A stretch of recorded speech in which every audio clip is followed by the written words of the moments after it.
Imagine. Hey, everybody. Welcome to Tone Talk with Mark Uzansky and Dave Friedman. How are you? It's been a while since we've been on. It feels like forever. And so, Dave, how are you? How's it going? I'm still burnt out. Yeah, you were on the road for 2 weeks, right? 2 weeks, Sweetwater Gearfest, Summer NAMM, several bars, and a bunch of whiskey. Nice, nice. And tonight's guest is the amazing Shawn Tubbs. Shawn, hey everybody. How are you, man? I'm good. How are you guys? Good. Thanks for joining us. Oh man, thanks for having me. This is awesome. Yeah, you came on a while back. Yeah, that was with Chris. That was quite a while Chris ago. Van Tassel, yeah. Yeah, J. that Rock. That was so early fun, on in our downward spiral of a career. Yeah, right. Oh, that's great. No, it was great to have you guys. I haven't spoken to Chris in a while. Was he at Summer NAMM, Dave? Oh yes, he brought a bottle of whiskey. Yeah. Did he? Oh yes, he did. Yeah, because I couldn't go, and he sent me a text. He was like, "Dude, I just hung out with Dave and drank whiskey." You know what amazed me about Chris is Chris sat down and played for a while. He's a great player, he's a right? good player, yeah. And he sat down and played every known Van Halen song known to man. Yep. And he does it about as good as I've ever seen anyone do it, period. Oh, And yeah. it's frighteningly good. Uh-huh. And we're all just sitting there like going, oh, keep going. That's a good one too. Go to the next one. Yeah, that one. Yeah, I mean, he's such an aficionado. It's like, because the first time I heard him play, I was like, good God, he's killing. It's like, I know the first note of You Really Got Me, dun, dun, Yeah. I know the dun. And yeah, he just like kills it. He's so unassuming as a guitar player. Yeah, oh yeah. Yeah. And like he was pulling stuff out of his head. It was like the 80s revival or something. Yeah. It's like, name that tune. And it's like, whoa, gee. I mean, like kind of obscure stuff too. Oh yeah. Like you're like, wow, was that really autographed? The whole solo and everything? Yeah. What? Yeah. No, that's the thing. He's such a musicologist, especially from that era. It's like, for me, I always feel terrible because I honestly don't know songs. You know, it's like I learn little pieces and then I rip them off and then plug them into whatever I'm doing. But guys like that, it's like, yeah, they know the whole song and they know who produced it. They know who wrote it. They know who played on it. They know when it was done. They know how it was recorded. Yeah, he's crazy. Well, he's a total Van Halen geek. Oh man, yeah. Mark, if you would have heard it, your jaw would have been on the ground. Yeah, you know what? When I had him on a previous show that I was on, he was like, oh, I want to play so badly. I think at the time, for whatever reason, he didn't have his stuff with him. But yeah, I've been wanting to hear him play for a while. He's good. He's honestly a really great guitar player. It's like he'll never accept you telling him that. Yeah, but he does. He plays great, man. He's really good. That's cool. Like, you know, the opening to Mean Street where, you know, just like the tapping with the... Oh, he was doing the tapping. And, oh, Jesus Christ. Yeah. Yeah, because I'm always... The feel and everything, too, was down pat. So it was like even the swing of it all and everything, which it's very enjoyable to listen to that stuff if someone does it right. Yeah. And if someone isn't doing it right, it's definitely not as enjoyable. No. You're like, go to Guitar Center. Getting that. Yeah. Yeah, well, that's what's hard. I mean, you know, for me, I remember when I was first hearing Eddie play, I tried to do it, and especially when I figured out it was tapping and stuff. Mm-hmm. But I finally was just like, this rascal is way too slippery. I'm just not. I'm done. I'm checking out of this. I'm just gonna let Eddie do his thing. I'll chase something else, but I just can't do it, man. I can dive bomb a guitar if it's got a Floyd Rose on it. It sorta. Yeah. But yeah, I mean, I like the Jeff Beck thing, but when it comes to that slippery, Eddie's, man, he wrote that book. Yeah, but you have more of that, like you just said, the Jeff Becky sort of thing, or the exactly, coolness, you know.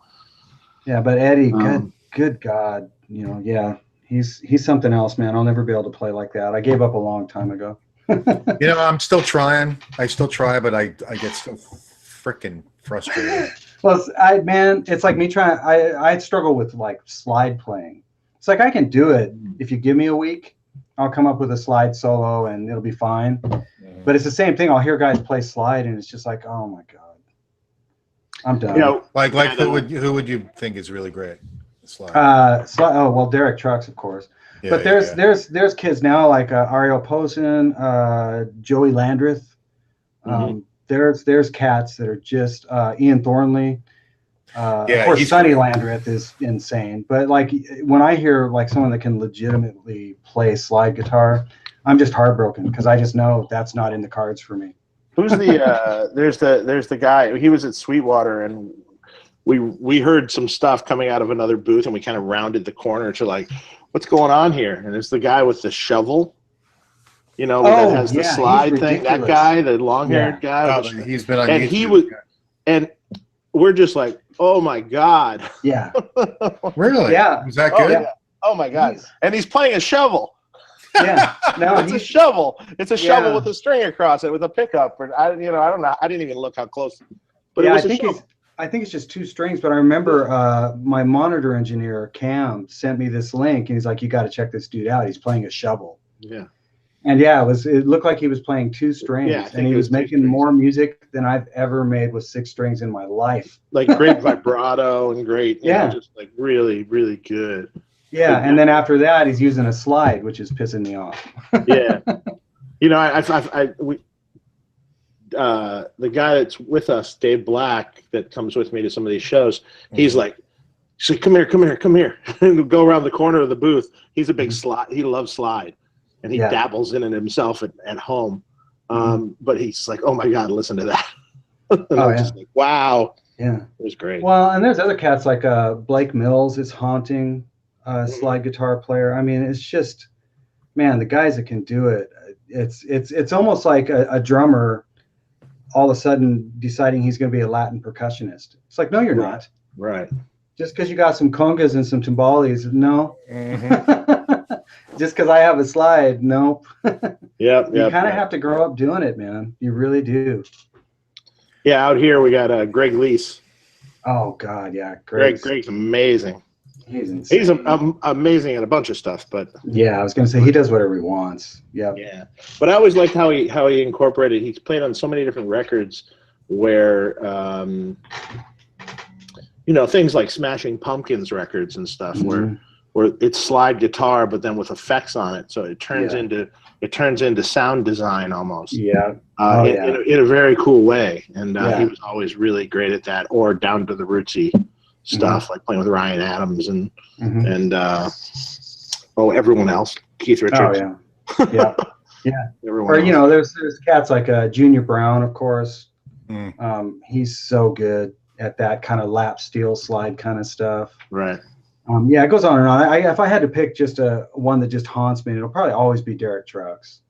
He scares me to death. You know who I love that came to mind was Jimmy Page.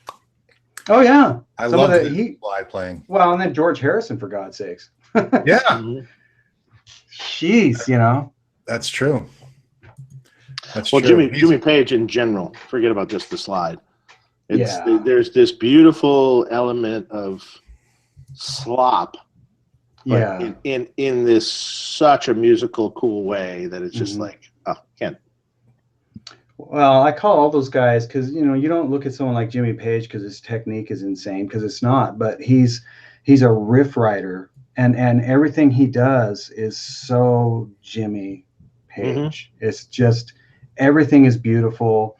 If it's sloppy, it's still elegant. It's still moving. Those guys are highly gifted aliens, Yeah, Jimmy Page is insane. And often more interesting than a lot more technically proficient players. To sit there and listen to. Yeah, I mean, and I that's how I check myself as a guitar player, because it's like you can have a lot of chops, you can really work at it, and I think if you're dedicated to it and you work really hard, you can become ridiculously proficient. But when it comes to doing something that's going to move the average guy, that isn't into all that stuff, those are the ones that are just gifted to me, like Daniel Lanois and John Bryan. Even though John Bryan's got some technique, of course, I'm not saying he doesn't, but you know, he's not a shredder. He's not, you know. But man, the stuff he plays is so musical, but it's because they have such a songwriter mentality. Yeah. And I'm always checking myself as a player, going, dude, you should have wrote more songs. Should have been working on songwriting because your playing would be so much better. You know, that's the one thing. If there's anything I could tell young guitar players is, work on those chops, work on those skills, learn scales, but boy, write. Think of melodies, learn melodies, and turn those into solos. Don't just riff away. Like, take a vocal melody, even a gospel melody, and plug that in as a solo.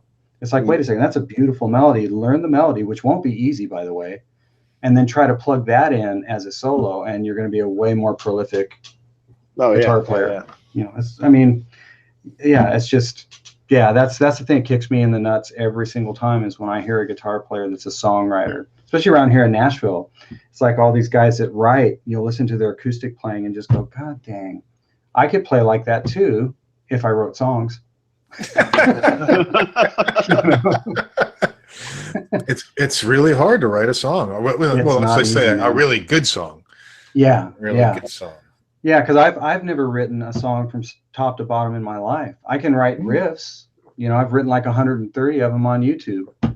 But when it comes to you know, writing a song top to bottom with lyrics and a melody, and man, that's not easy. And then like you said, Mark, have it be a great song. Yeah, you know, it's not easy. It's tough business. Mm-hmm. Sure is. So what have you been doing, Shawn? I know you've been doing lots of videos. Yeah, it's gotten more and more busy as I've gone along. I've got, I'm actually backlogged right now, which is really, really cool and really daunting. You know, but it's like I love doing this, and I've always wanted this to start coming together. So I'm so blessed that I've got guitars and some amps to demo and a lot of pedals, and I'm finally like somewhat backlogged. So I've just been doing that. You know, Carrie took so much time off. You know, you guys know I play for Carrie Underwood. She just took so much time off this time, and things just got so tight for me financially because of that. I decided to go ahead and walk away from that gig, which was a really, really hard fought decision. But it was one of those things where the reality of the business is, yes, you're on a major gig, which is a dream come true. And I was on that gig for 11 years. But when they take a lot of time off between tours, it's like that money's not there. You're not retained and you're not on salary. So it's tall fields of wheat and then dry, parched desert.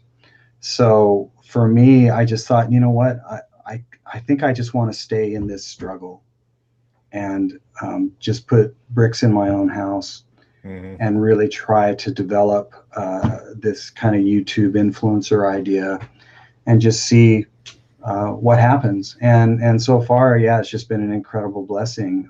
I mean, there's just stuff coming out of the woodworks, and it's been great, because I thought if anything it would just be devastating, because I felt like, well, now I'm just going to delegitimize myself. It's like, I used to be a guitar player. You know, it's like, well, I used to play guitar, but it's been honestly the opposite of that. You know, as people have found out that I'm actually available, it's been great. So to answer that question, long story short, I'm working a lot just to do these demo videos and hopefully branch out into some teaching stuff. It's just I'm so late to this party. So I still got to learn how all the subscription kind of stuff works and teaching, but for now I'm really happy to just, like I said, be backed up on demo videos. It's been such a blessing. It's been great. And also you'll do anything. You'll do the guitars, amps, pedals. Whatever. Where someone like Pete or something won't do guitars and he won't do amps. You know? Right. Yeah, and it just depends. Like for me, I'll I'm perfectly fine doing guitars. As a matter of fact, I've got 5 guitar demos coming. 4 of them are these Dave Fieldham. Some dude from Norway. I don't know. But yeah.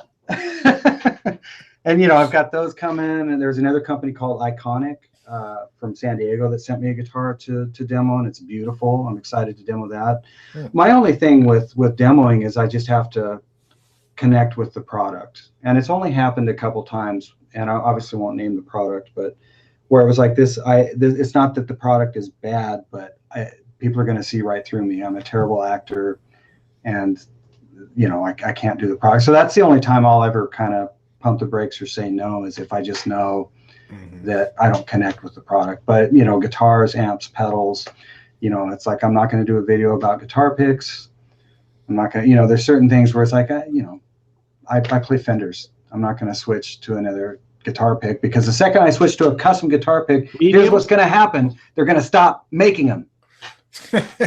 True. Then I'm screwed. I go through so many different types of picks. Fender mediums? Heavies, man. Heavies. Yeah. Oh, okay. Yeah, I got to use heavy. Now, that's the thing. It's like the mediums are cool. What I learned, and it's because I'm lazy, but maybe it's because I'm not lazy, is in sessions, I got tired of, especially I learned this playing acoustic guitar, instead of getting a pick that was more wispy, all I would do is just lighten up my grip on the pick and change my pick angle and physically play more wispy. And I found that I had more tone that way than switching to a thinner pick, so that it would be less or need less compression in the mix or whatever it is the producer's wanting. For me, I just learned, well, just change your right hand technique. It's kind of an interesting concept. We were discussing this in NAMM. So stupid conversations while drinking. It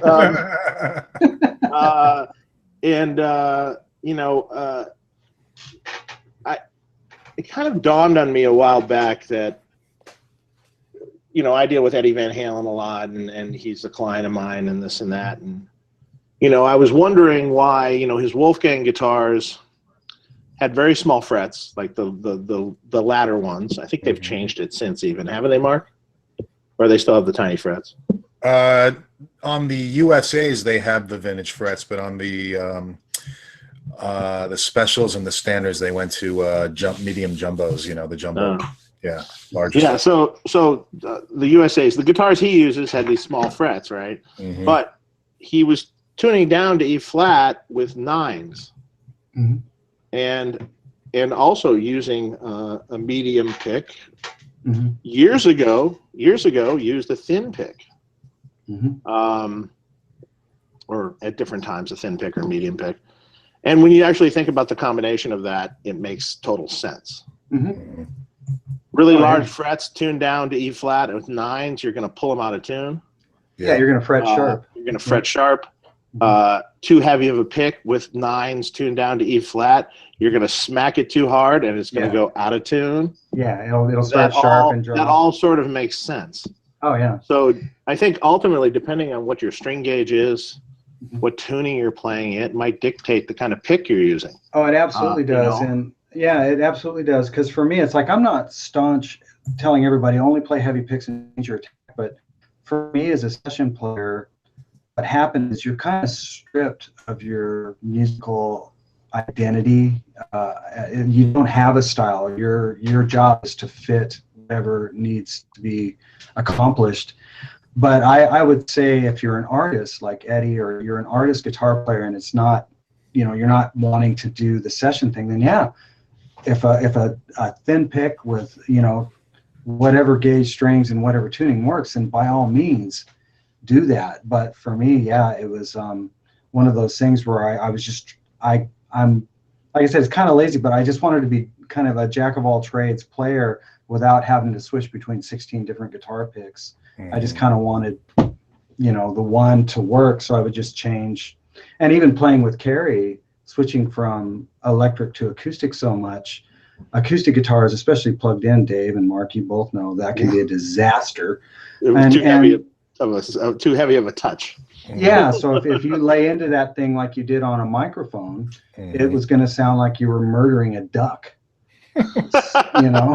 So you just have to, once again, you adjust and when you got 8 seconds to switch guitars, who's going to reach into their pocket and grab a lighter pick?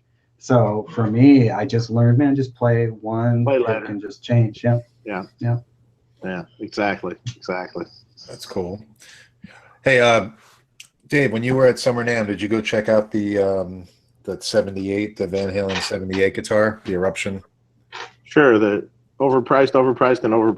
Overpriced. Yeah, way overpriced, and then extremely overpriced. I'm not sure I understand. So the really limited one is like super perfect or super distressed, and then the distressed one is only slightly less distressed or slightly less perfect. I'm not sure I understand those two. I understand the non-distressed one, but the non-distressed one is the one that's for $7,800, and that was the one that they made the most of. I think they made 30 of them. Yeah. Right? No. Or 40 of them, or however many. Something like that. Yeah. And then the next up was was somewhere in between that, 12,500 or something like that. That was distressed, but didn't have all the case candy, and didn't have a signature and the video of him playing Eruption on it. All right. Yeah. And then the next one was, I believe, fully relicked, had more case candy, and was signed by Ed, and a video of him playing. Has a video of him playing Eruption too. Yeah. And that was the $25,000. $25,000 one. Yeah. Mm-hmm. Now, what I never knew was that they called that the frets that were on that neck, they called it Fretless Wonder frets, that they were super low frets. I always thought that they were because they look jumbo on that neck. I remember actually seeing them working on that guitar years ago. This has been going on a long time. I remember on one of the last tours, I remember seeing Chip out with that guitar on his work box, showing it to him and stuff. So they were working on it at least 4 years ago or something. So it took a long time for that to come out. Wow. Yeah, well, there wasn't the Fretless Wonder. That was a Gibson term, wasn't it? For Les Pauls, what was it? Early 70s Les Pauls, where the frets were wide but really flat on the customs. Yeah, they just sanded them right down to nothing. Yeah. Flat as hell. Yeah, because I was like, Fretless Wonder, where have I heard that? I think that's kind of a Gibson term. Well, devil's advocate on what those things cost. It's like, well, obviously these aren't high production models, right? No. No, the 25,000 is limited to 8. Come on, let's be real about it here. You're just paying. You're paying for his signature. You're paying for the authenticity of it, so to speak. And right. And I guess you're surely not paying for the neck and the body and the parts. Right. It's not one humbucker, one tremolo, body, and a neck. I mean, we're talking. It's very little money, for them, especially for Fender even to make it. But then again, the time to relic it like they do and all that is actually time and money. But it's a you know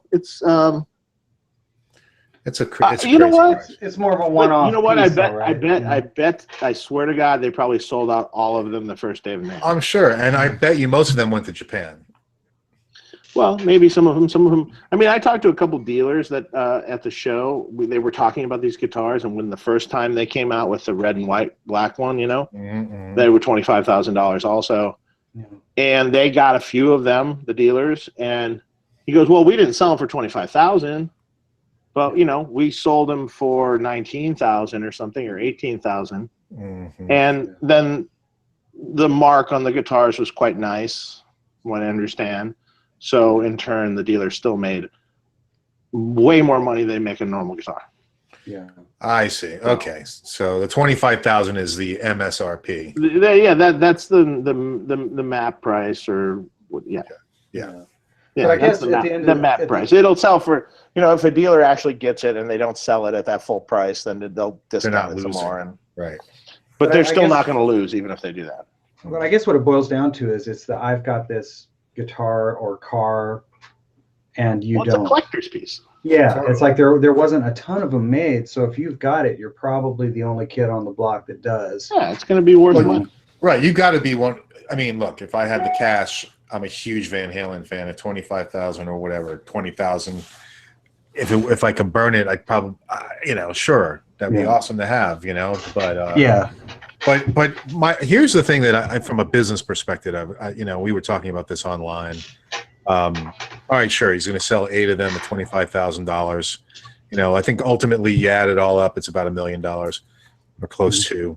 But it would be so much nicer for the fans if he came out with a guitar that was like, it's not a relic, it's not like a replica of everything that I had, the way it looked, but it's the exact specs neck, it's the exact specs body, it's and here it is for $2,000, and it's exactly made exactly the way to the specs, but it's just not relicked out and everything. And here at Fans, here's a great piece. Well, they sold. How much were those Art Series guitars or whatever? They were sold those for how much?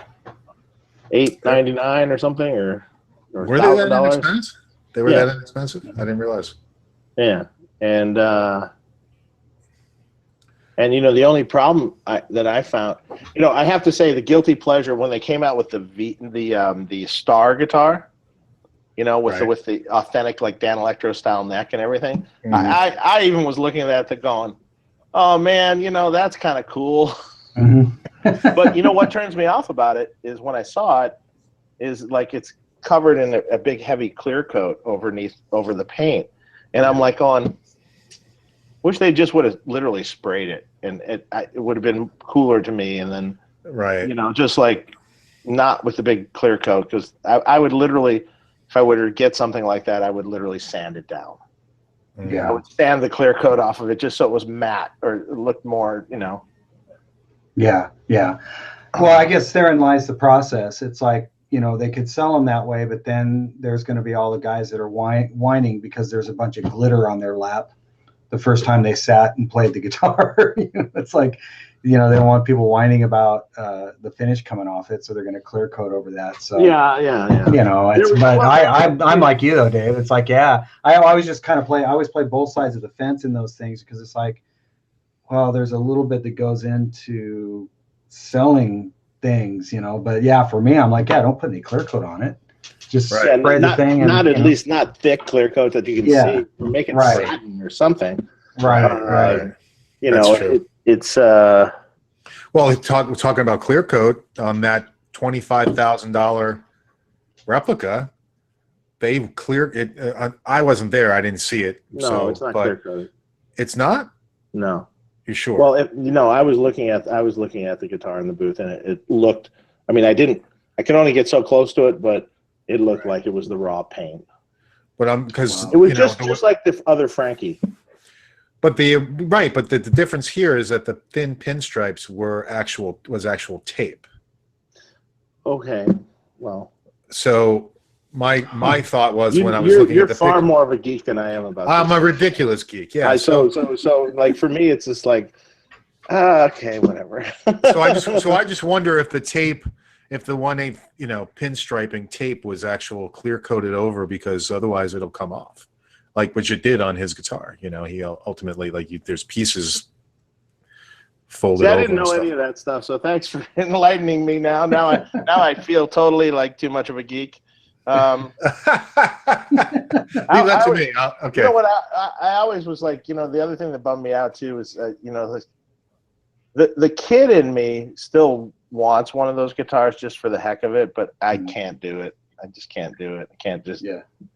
Part of me, when I saw the Circles guitar come out, which was the Unchained video guitar, mm-hmm. I was like, ooh. But then I saw the clear coat. I'm like, no. Yeah. So, and there's no way to take the clear coat off. What am I, crazy? I need another guitar like I need a hole in the head. Mm-hmm. But somehow you always manage to get another one, right? No, I'm going to sell things. That's what I keep saying. Although I haven't done it yet. No. Oh, we had a question. Lately, I've been buying amps. Nice. Oh, have you? What'd you get? Well, I've been doing stupid things. Like I saw I was on Reverb, and I saw a vintage high watt PA head, Oh gosh. and it looks so cool on reverb. I'm like, oh man, crap. Yeah. Click, Yeah. bought it. It was like Nice. $1,500. It wasn't too bad, No. God, that's great. And it sounds, although it's the same power section as a 100-watt high watt DR103, which I love. The preamp's different, but when you crank it up, you're like, no, that sounds like a high watt. Yeah. It sounds cool. Yeah. It's got like a little effects loop, and it's got like a power amp in kind of thing, and like you could use it as a power amp. You could use it as, I don't know, Nice. something. Yeah. It just looks cool. Yeah. Why not, man? And then I found some other stupid. I like things that I find for cheap. So someone was selling an old. Do you guys remember the old PV VTM amps with the little dip switches in the middle and the front? Oh my god. Yeah, we talked about those with James Brown. Yeah. Well, that was what they had done with that was it's kind of you can make it a bunch of different things if you know what the dip switches actually do. But in one mode, it's sort of like an old Jose Marshall. They copied. PV actually copied. And then in other modes, it's like a JSM 800, basically their version of it. And some guy had it listed on a forum, and I was like, I saw it listed at a certain price. I'm like, oh, that's cool. And that wasn't selling. And then all of a sudden, it was $365 shipped. Huh. I'm like going, man. All right, I'll buy it. Yeah, it's probably cost him $100 to ship that's like that a $300 amp. Or at least 65 or 70 or something. So it's at that point, it's like, yeah, okay, I'll mess around with it just for fun. I don't know. Yeah, no, that's cool. I really didn't need that one, but I just did you get it? It's coming. It's on its way. Yeah. That's cool. I did that while I was gone. I'm curious how that sounds. You're in the hotel room, and it's a bad idea to go on reverb. Oh yeah, late night drunk. Go on anything. Shopping. Anything, reverb's the worst actually, because on reverb you can search and really get specific. You're like, hey, let's look at all the effects pedals from 70s. Let's look at all the effects pedal from the 80s. Oh, let's go through oh wait, that's a cool one. Wow, that's not very much money. Click. I've never searched it that way. That's you don't search it? Oh my God, you can just guitars from and the eras. They can search via eras. Really? So so that'll lead you down a whole bad rabbit hole. Yeah, because then they know you're going to be nostalgic. It's like, and reverb is cool because visually it's always cool too. Like they do a cool thing on their site, and they're showing it at NAMM shows now. Like they have a booth, and like when they were in the LA and when they were at the LA show, they had all this vintage gear in the booth. Just like that you're walking by the booth, you're like, ooh, look at that Univibe, look at that old and they're selling it. Tape Echo. And look at that. Oh, cool. They were actually selling that stuff too, right? I don't know. Were they? That's what because I remember when we were talking to, who was it? Phil X, right? And he said Reverb was set up at GitCon, and he bought something there. Wow, what a crazy cool company that is doing cool stuff. I mean, Reverb's been doing really cool. Even they're doing videos and they're doing things that are just kind of cool. It's just helping sell the gear, and it's making it a kind of a, I don't know, like the way they present it is presented in a cool way, and then you're just like really want it then. Yeah, well, they're pretty good at educating you. Yeah, and that's what I was really impressed with, because I used to sell and buy things on eBay. Then, of course, when it went from 3% up to a gazillion %, all of a sudden this thing Reverb comes out. Yeah. And they were kind of fledgling it. And at first I was like, and then the more I watched them, and as I saw them progress in their marketing, and like you said, Dave, videos, and just educational side, not just selling products, I was like, these guys are going to kill it.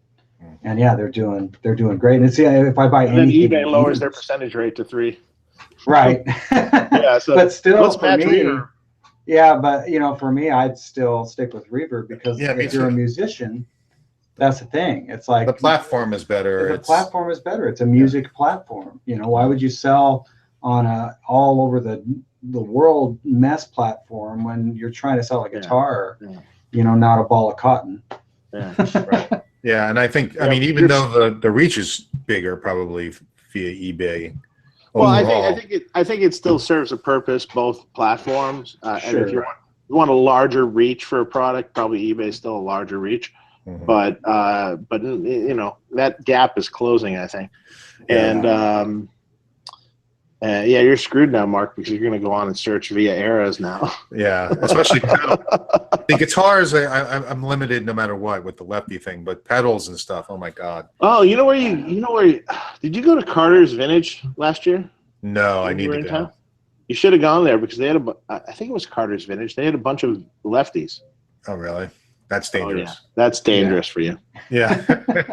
That's Bunch of dangerous. lefties. But actually what was the coolest, I went to a bunch of stores, Shawn, when I was down there. Uh-huh. And I think the coolest visually and with the coolest stuff was Rumble Seat.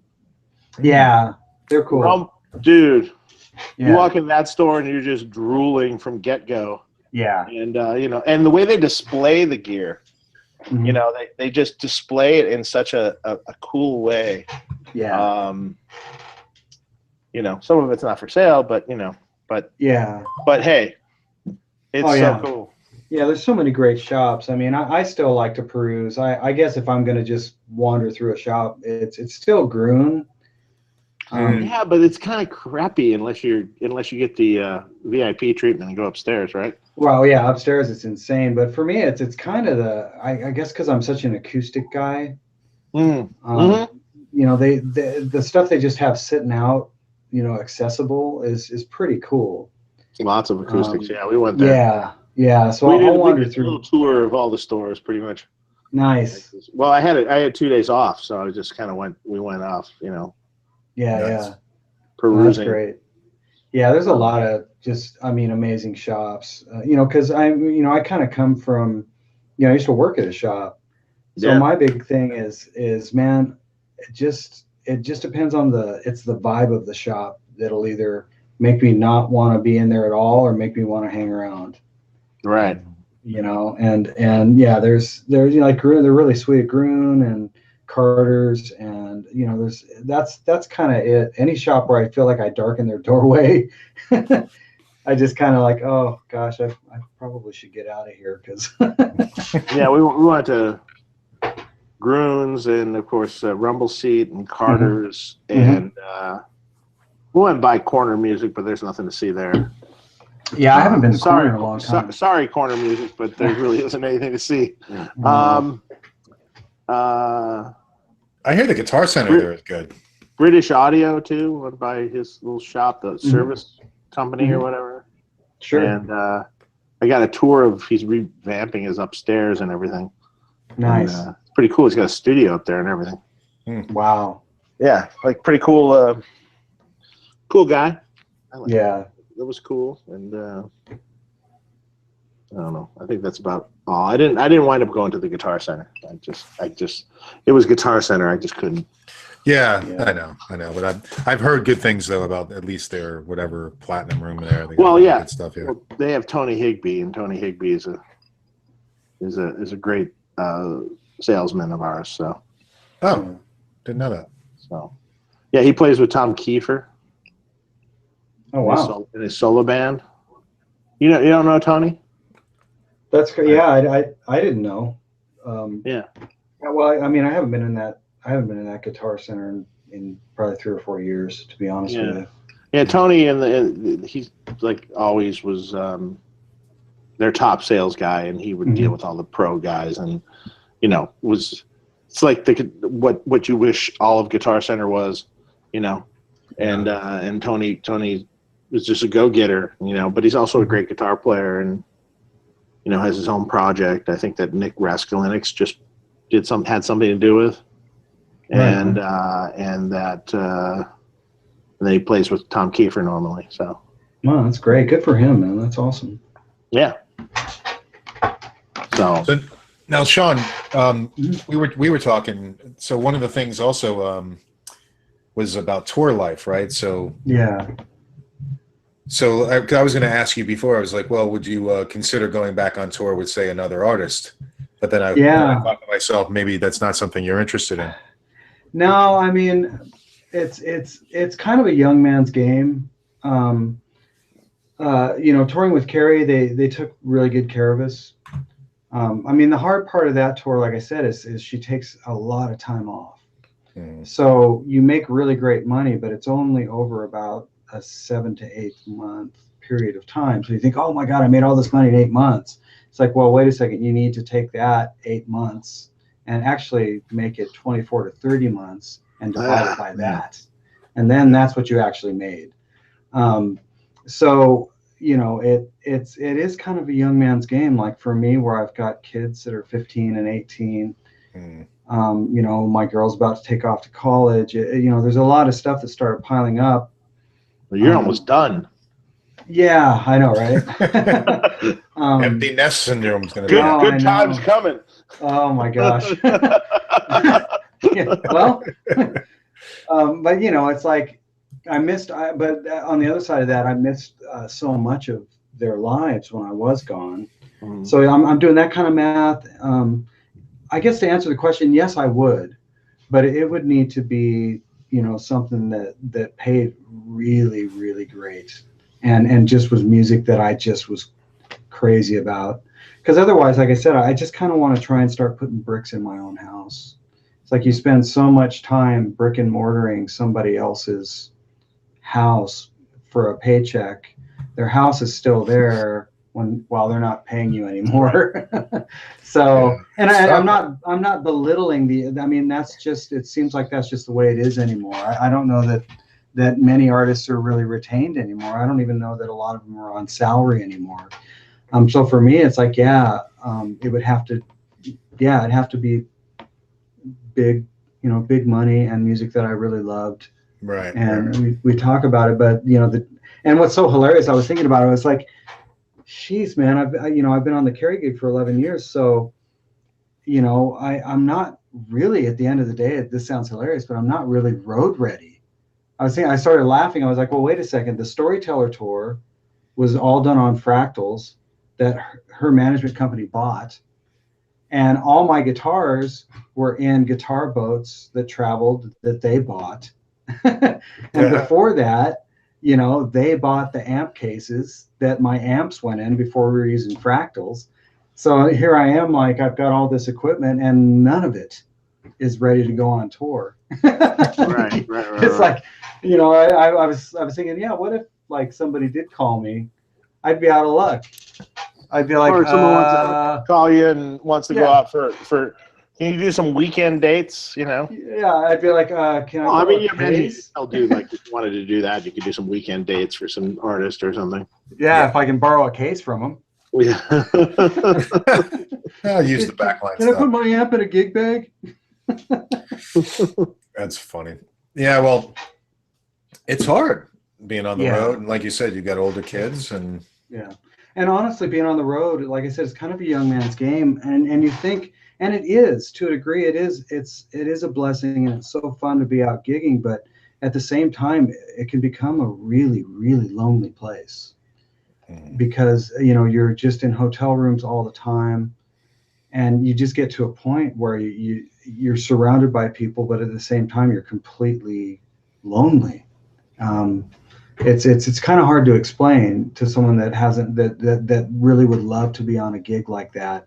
They're just thinking you're crazy, you just go hang out. It's like, well, yes, but after 11 years. And when you're married and sure, and it's a whole different ballgame when you're single and if you're a young Turk or young lady, it's like, okay, cool. You're not missing your kids. You're not necessarily missing a wife or a husband. It's maybe a little different, but for me, that part was difficult. Yeah, some people like it more than others too, depending on the kind of person they are, and absolutely. And some people love it, or some people, like you said, aren't attached. Yeah. For Pete Thorne to go out, it's like he's just him. Yeah. It's like he's alone all the time anyway. I mean, but that's he actually generally has more company probably on tour. Oh, man, poor Pete. He's like not here to defend himself at all. No, I'm not giving him it. I think he'd probably agree.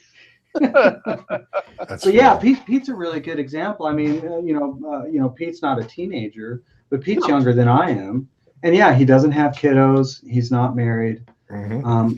He can just go for it. But see, for me, it's like I would never trade. That's why I always tell people, it's like, yeah, I'm all about guitar. I'm all about guitar, but never. And I won't go into it here, but it goes really deep for me now because there's been some things that have happened that have just been heartbreaking. So for me, it's like I'm all about guitar, but never at the sacrifice of relationship with friends or family, because Yeah. I promise you it won't work out.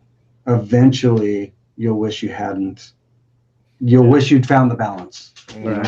And that's what I'm trying to do is find that balance, It's tough. Yeah, interesting because I've even had my wife say to me, "Oh, you love your guitars so much." I'm like, "Yeah, but I don't love them more than you." Yeah, I don't have conversations with my guitars. Right. I love them a lot. Yes. Yeah. And maybe a new one I may have slept with a couple times, but Right. no. Okay, now that's getting a little weird. No, But I'm if- kidding. I'm totally kidding. Was it a striped one? No. Did it have sparkles? Yes, it has some sparkles. Yes. Did the stripes come off afterwards? No, I don't even Yes, know. exactly. It had no clear coat on it. It was. Yes. Brother. Yeah, it's tough. It's tough to go. Yeah. My job, I just recently had to just take a break. I mean, I travel every other week. Yeah. At least they want me on the road every week, but I'm supposed to travel every other week, and I'm getting old. I've been doing it for like 20 years.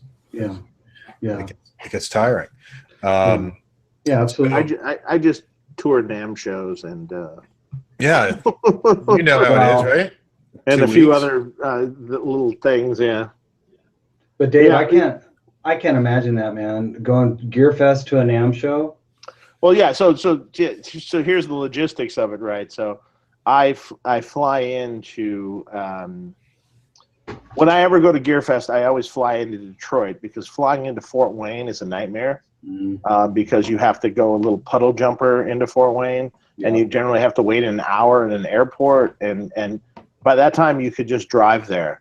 Right. You fly into Detroit, it's probably the nicest airport I've ever been to, and you just get in a car that's really easy to get to, and you just drive to like 2.5 hours, 3 hours, big deal. You're there, and there's no traffic.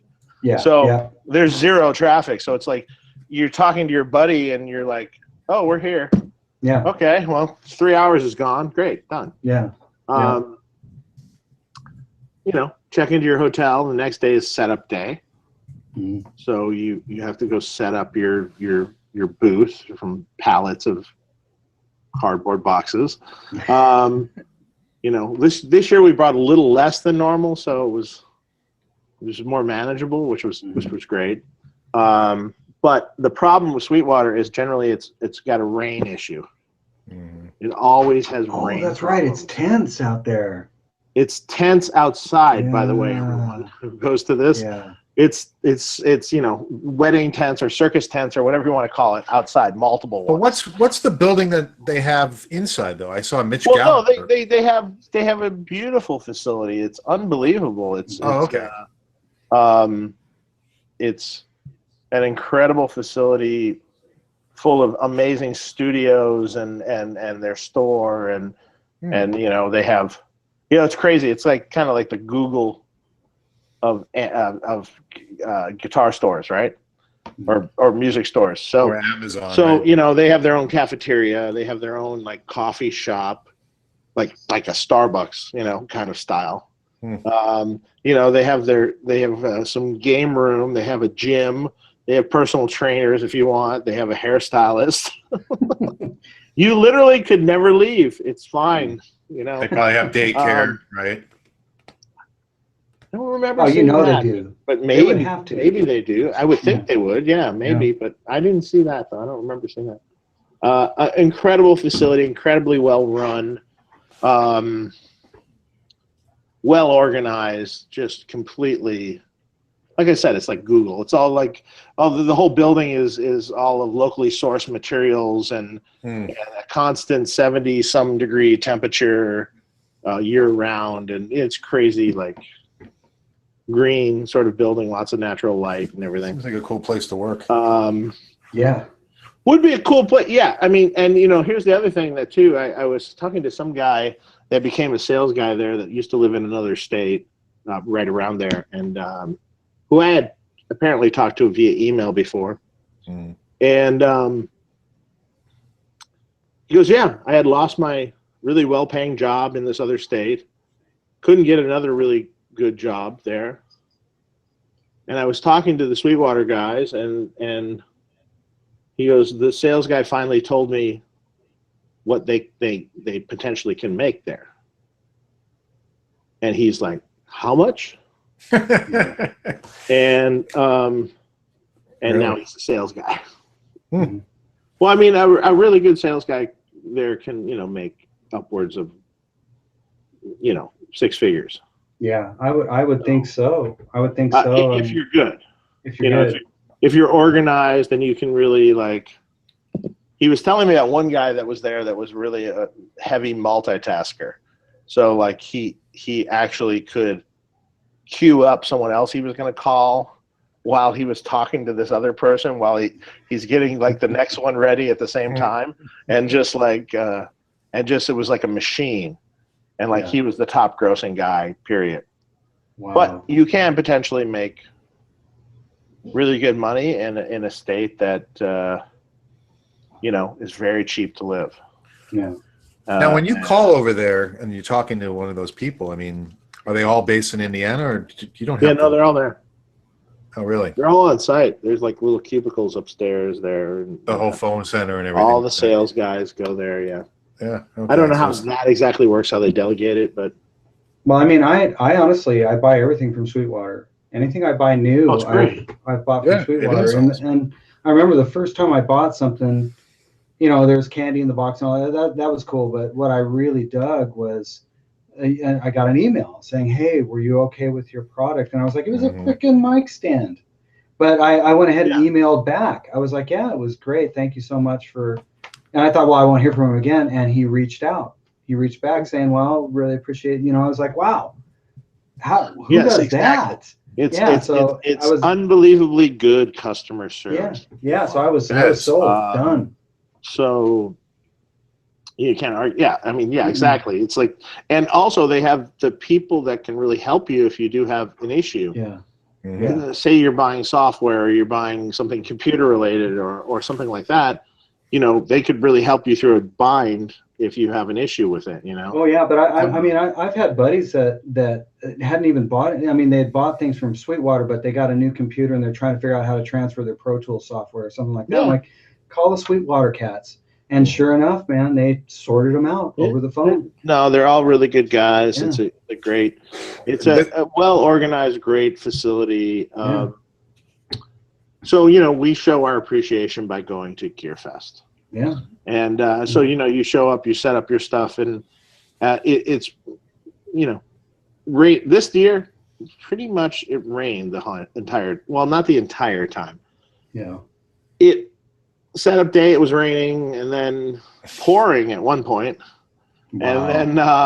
And then like the next day it was scattered, like it would rain a little bit and then stop, and wow, maybe a little later rain some more and stop. So once it But starts, at least raining, it stopped enough. It stopped enough where they could actually conduct business, and it was cool. Well, do people scatter when it starts raining? I mean, people just run inside. Stay in the tents. Yeah. Bring umbrella. Hey, I was prepared this year because the previous year, some years it's fine. It's like relatively clear and okay, but it potentially always rains at least one day. This year was bad forecast, but somehow they skated. If the forecast sort of skated around them a little bit, and it was okay. It was like it allowed people to get around, and it was okay. But the previous year, I remember on setup day, they have you park your car in this lot that's like across the street, and they have these shuttle buses that bring you back to the campus. And all of which they own, all the land and everything around it they own. And I remember last year I dropped everyone off and then had to go park my car. Like, okay, fine. Here, I dropped everyone off. They're all in there. They ran to the tent and it was fine. I go park the car, and there's shuttle buses. Yeah, sure, but they park your car across a parking lot, and you have to get from your car to the shuttle bus. and it's a torrential back east. Yeah. Well, you live in Nashville. It's a freaking rainstorm downpouring. It'll dump, yeah. Dump, and I got nothing. I got no umbrella or anything. It's like by the time I got to the bus, I was literally I had taken a shower in my clothes. It was just soaked to the bone. I got back to the booth. I walk in, they just started laughing. They're like, "Oh my God!" And they start cracking up. I'm like, going, "Yeah, tell me about it." Oh gosh. So this year I was ahead of time. So David was going, and I was picking him up, and we were going down. And a couple days before, I go, "Dude, please go to the store and buy 2 umbrellas, and a box of trash bags, like big like lawn leaf bags, just in case you want to make your little fake rain parka if you really need it. Please go buy this." He goes, "Okay, I'm on it." Yeah. And sure enough, he had these 2 $10 umbrellas, big ones, and he had the bags, and I pick them up at his house. We go down there. Thank God we had those. Really? It was very, very, very useful. But the problem is you're standing outside, so you're no matter what, you're damp. Yeah. You're even if it's not raining on you, there's so much moisture in your air, your clothes are kind of like just damp. It's humid. And all the gear has to be protected, I would imagine. In what way would they be protected?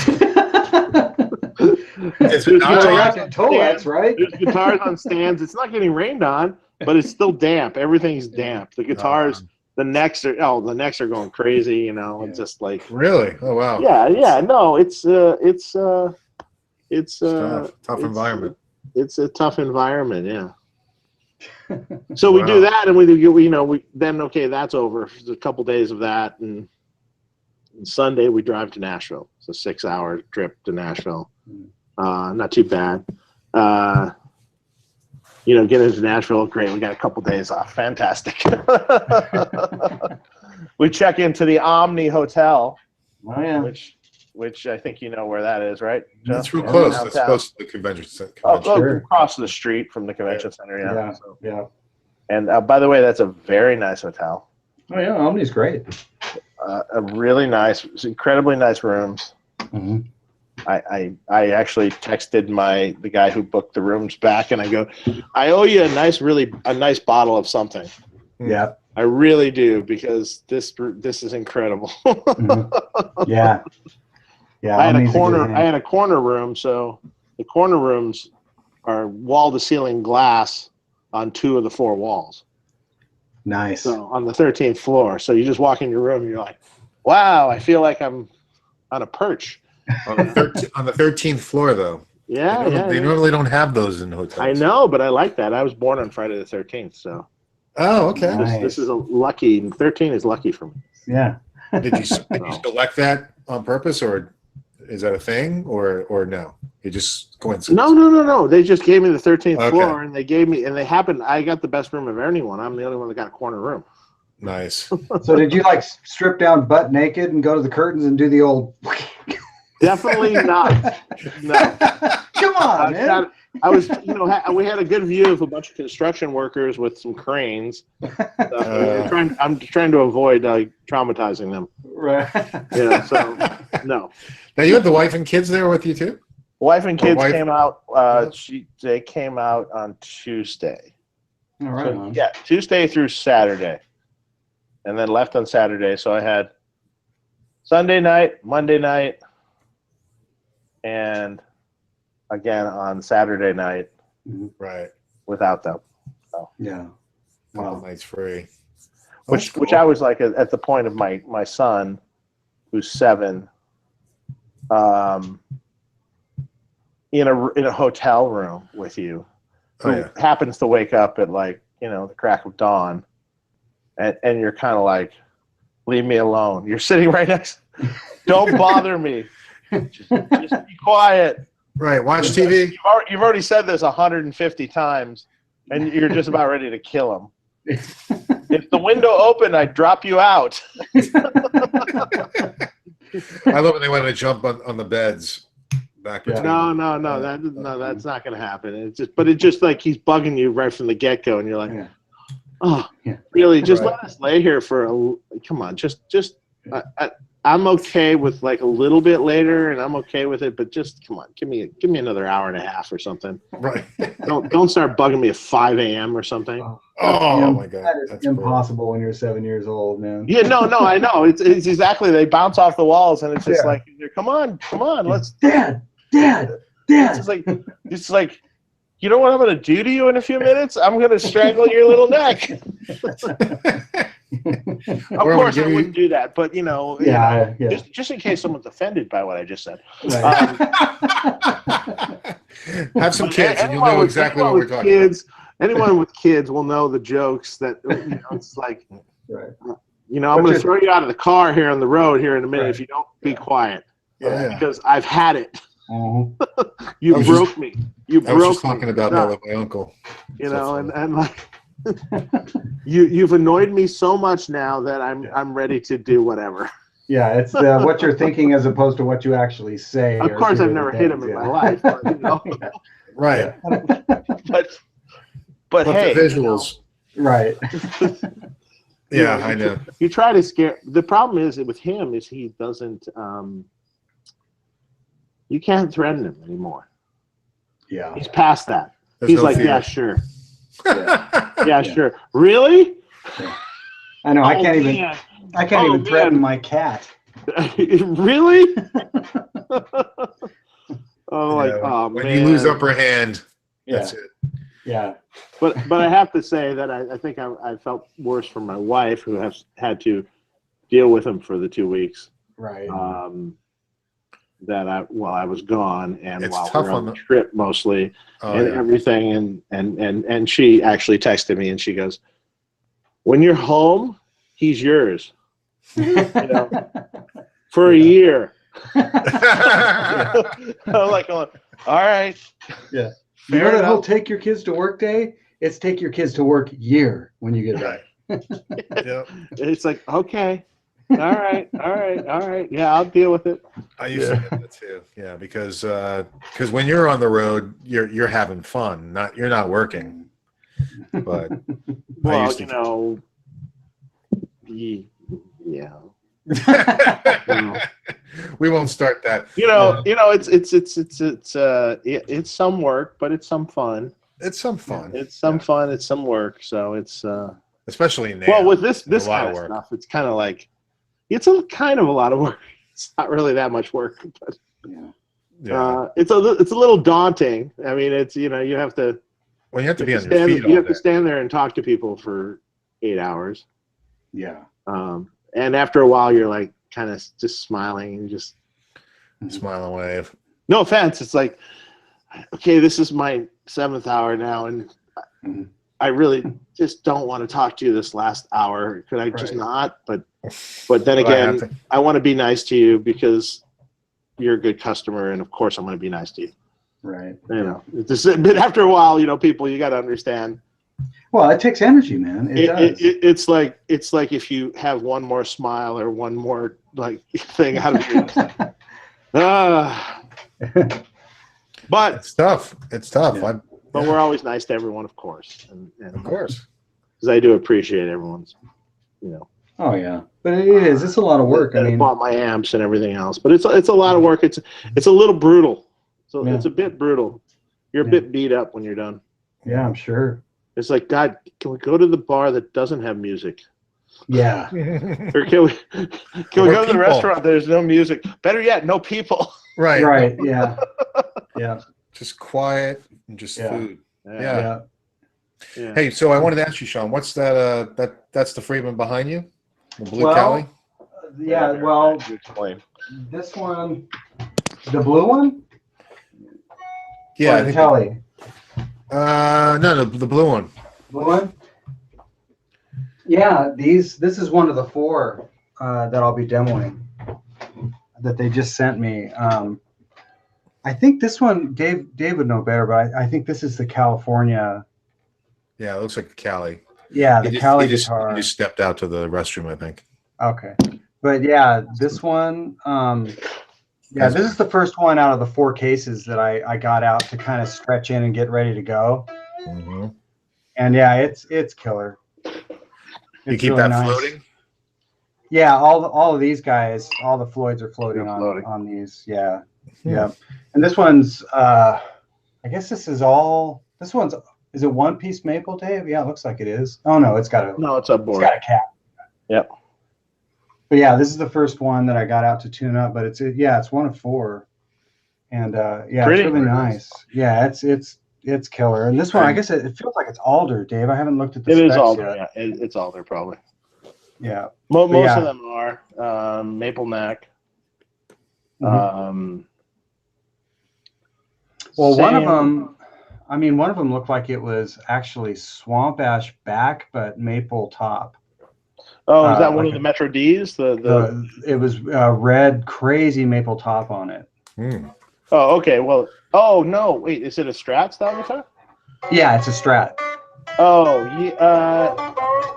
yeah, that was like a reddish or orangish kind of. Yeah, it was red. Yeah. Yeah, that was kind of the what are we calling it now? It's sort of the Cali. Well, I think originally it was the Elite, but it was the maple top. But I think we might have changed that name because someone else had Elite or something like that. Yeah.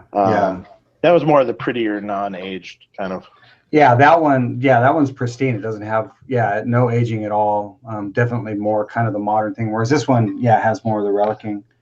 Yeah, I'm looking forward to demoing them. So these are your pickups, right, Dave? Yeah, I think you'll find the humbuckers quite interesting. Cool. Are they? What's the output on them? I haven't read the specs yet. The bridge humbucker is like 8.3. Oh, nice. But I think you'll find that even clean, these humbuckers sound amazing. Awesome. A lot of humbuckers don't always sound good clean.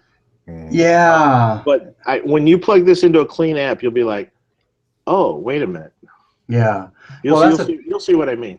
That's the thing especially with humbuckers for me. It seems like that kind of 8 to 9 range for me, output wise, is where I'm really happy. When they start getting hotter than that, I don't know. It's just I know this sounds weird. It seems like there's a dynamics drop, believe it or not, where they don't breathe as much. Correct. And also these humbuckers are a little bit offset in the coils, so they're got a little more of a single coil thing going on. Oh wow. Right on. I mean, not totally, but a little bit more of that little chirp, that single coil chirp kind of. Yeah. Which actually I think also lends itself to cleaner stuff too. Nice. I mean, it sounds great dirty, but what people are most amazed at generally is like, wow, this humbucker really sounds great clean. Yeah. Cool. Which doesn't always happen. Yeah. Well, this one will be the first one up to demo, and then I'll. And obviously that guitar is more of the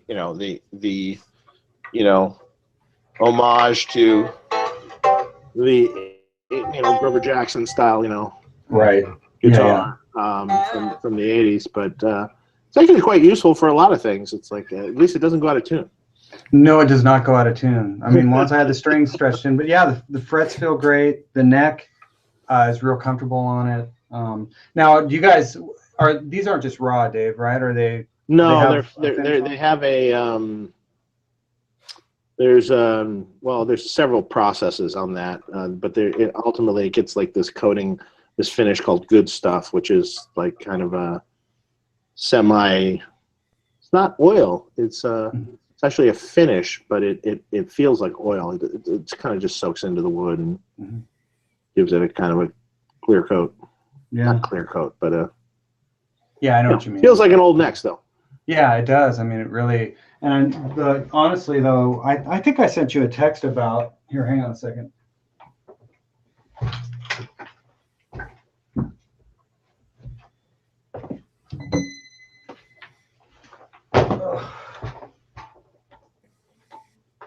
So one of those, he's got one of the T-style guitars.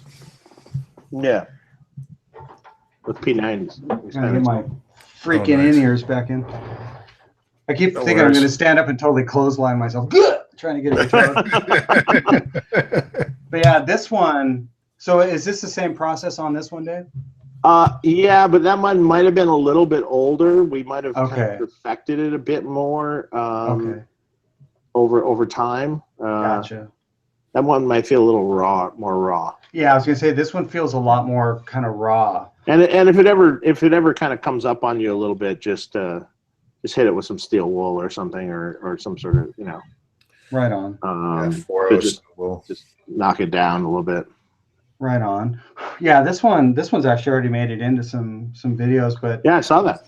this one, the thing that I've noticed about it, and there's, you know, obviously I've collected some guitars over the years, but the ones that are actually relic, what I would consider a relic, you know, like my Sirs are not relics. Those, one is slightly aged, but they're not what I would consider more of a relic. Like this to me is more of a relic. And I think it's really hard. It's one thing to make it look that way, but I remember I sent you a text, Dave, saying this one actually feels like it's been sitting around for, you know, 20 years or so, 30 years. Yeah, that's what the comments most people have on most of their guitars are. Yeah. It looks really right. It feels really right, and it seems like an old guitar. Yeah. Yeah. So. Yeah, it's a good guitar, man. And now these pickups, it's funny, man. I think these guys are sitting at just under 9, right? Yeah. Yeah. I forgot what you said at off the top of my head. Yeah, because I you know, I just put an ohm meter on them, and I was like, God, because they seem like they're a little bit hotter than that, but they're under 9. Yeah, they have a vintage kind of cool thing to them, but they seem almost like overwound, but they don't spec out that way when I looked at, you know, the actual output. You might feel that way about the humbuckers too a little bit. Meaning overwound, meaning like they will seem to sustain well, like they're overdriving the amp more. Yeah, they're pushing the amp harder, but still sound open. Yeah, and like a vintage thing, but just yeah, kind of a weird. Yeah, Dave. I mean, that's actually it, because I was like, they seem like they're really hot, but they don't have. Once again, what I was talking about, where the dynamics kind of disappear because they're just clobbering everything. Yeah, it's good guitar, man. That's cool. Yeah, they look like great guitars. Yeah. One day I'll get a left. I'll get a lefty one day. Eventually. One day. It's all you got to do is you take this and you go, yoink. There you go. I'll do an Albert King. It's lefty. Yeah, man. No, it's a lefty. See? So easy. I know, right? Not. I wish it was. I know, right? How about the lefty guys that play the guitar with strung righty? I know. They play it upside down. Yeah. That's a whole bunch. First of all, the concept of holding the guitar left-handed for me is like, no, I can't. No, it just like doesn't work. I can't even fret a chord that way. Yeah. Right. Like it's like trying to throw a ball with the other and hand, then you know. Then to have it strung right, playing it left. Yeah. What the hell? Right. Yeah, it's like, why would you do that? I don't understand. Doesn't Doyle Bramhall play it that way? Yeah. Doyle's such a beast, but yeah, the idea of like, okay. Yeah, but now I'm going to go ahead and string this way. Everything's backwards. Yeah, now it's all it couldn't be more wrong. Albert King did that too, I believe. Oh yeah. Well, did he? Well, I think that was just because they didn't have, there was no left-hand guitars, and it was like, here's a right-handed guitar. Yeah. And we just learned how to play it this way. Yeah, just gonna make this thing work. I don't think they even realized they could string it the other way. Yeah. But Jimmy restrung it, clearly. Hendrix. Wait, no. Did he? No, he didn't. I don't think he did. No. Yeah, he restrung it. He took a right-handed guitar and restrung it for lefty. Oh, okay. I guess he did. Yeah, I guess you're right. He did. But I was trying to think of who's another cat that oh shoot, one of my Eric Gales. He just turns them over. Oh man, Yes, that's another guy who just what turns a ridiculous guitar player. Oh, he's crazy. Yeah. Oh But my yeah. god. But he's like, I'm good. Yeah, It's that's like, really? ridiculous. Yeah, Yeah. he's killing. You're not He's learning. really You're good. not learning that style in a book. That's just No, you just he's a beast. Just Yeah, totally he's a beast. natural. And, I remember years ago seeing before he died was seeing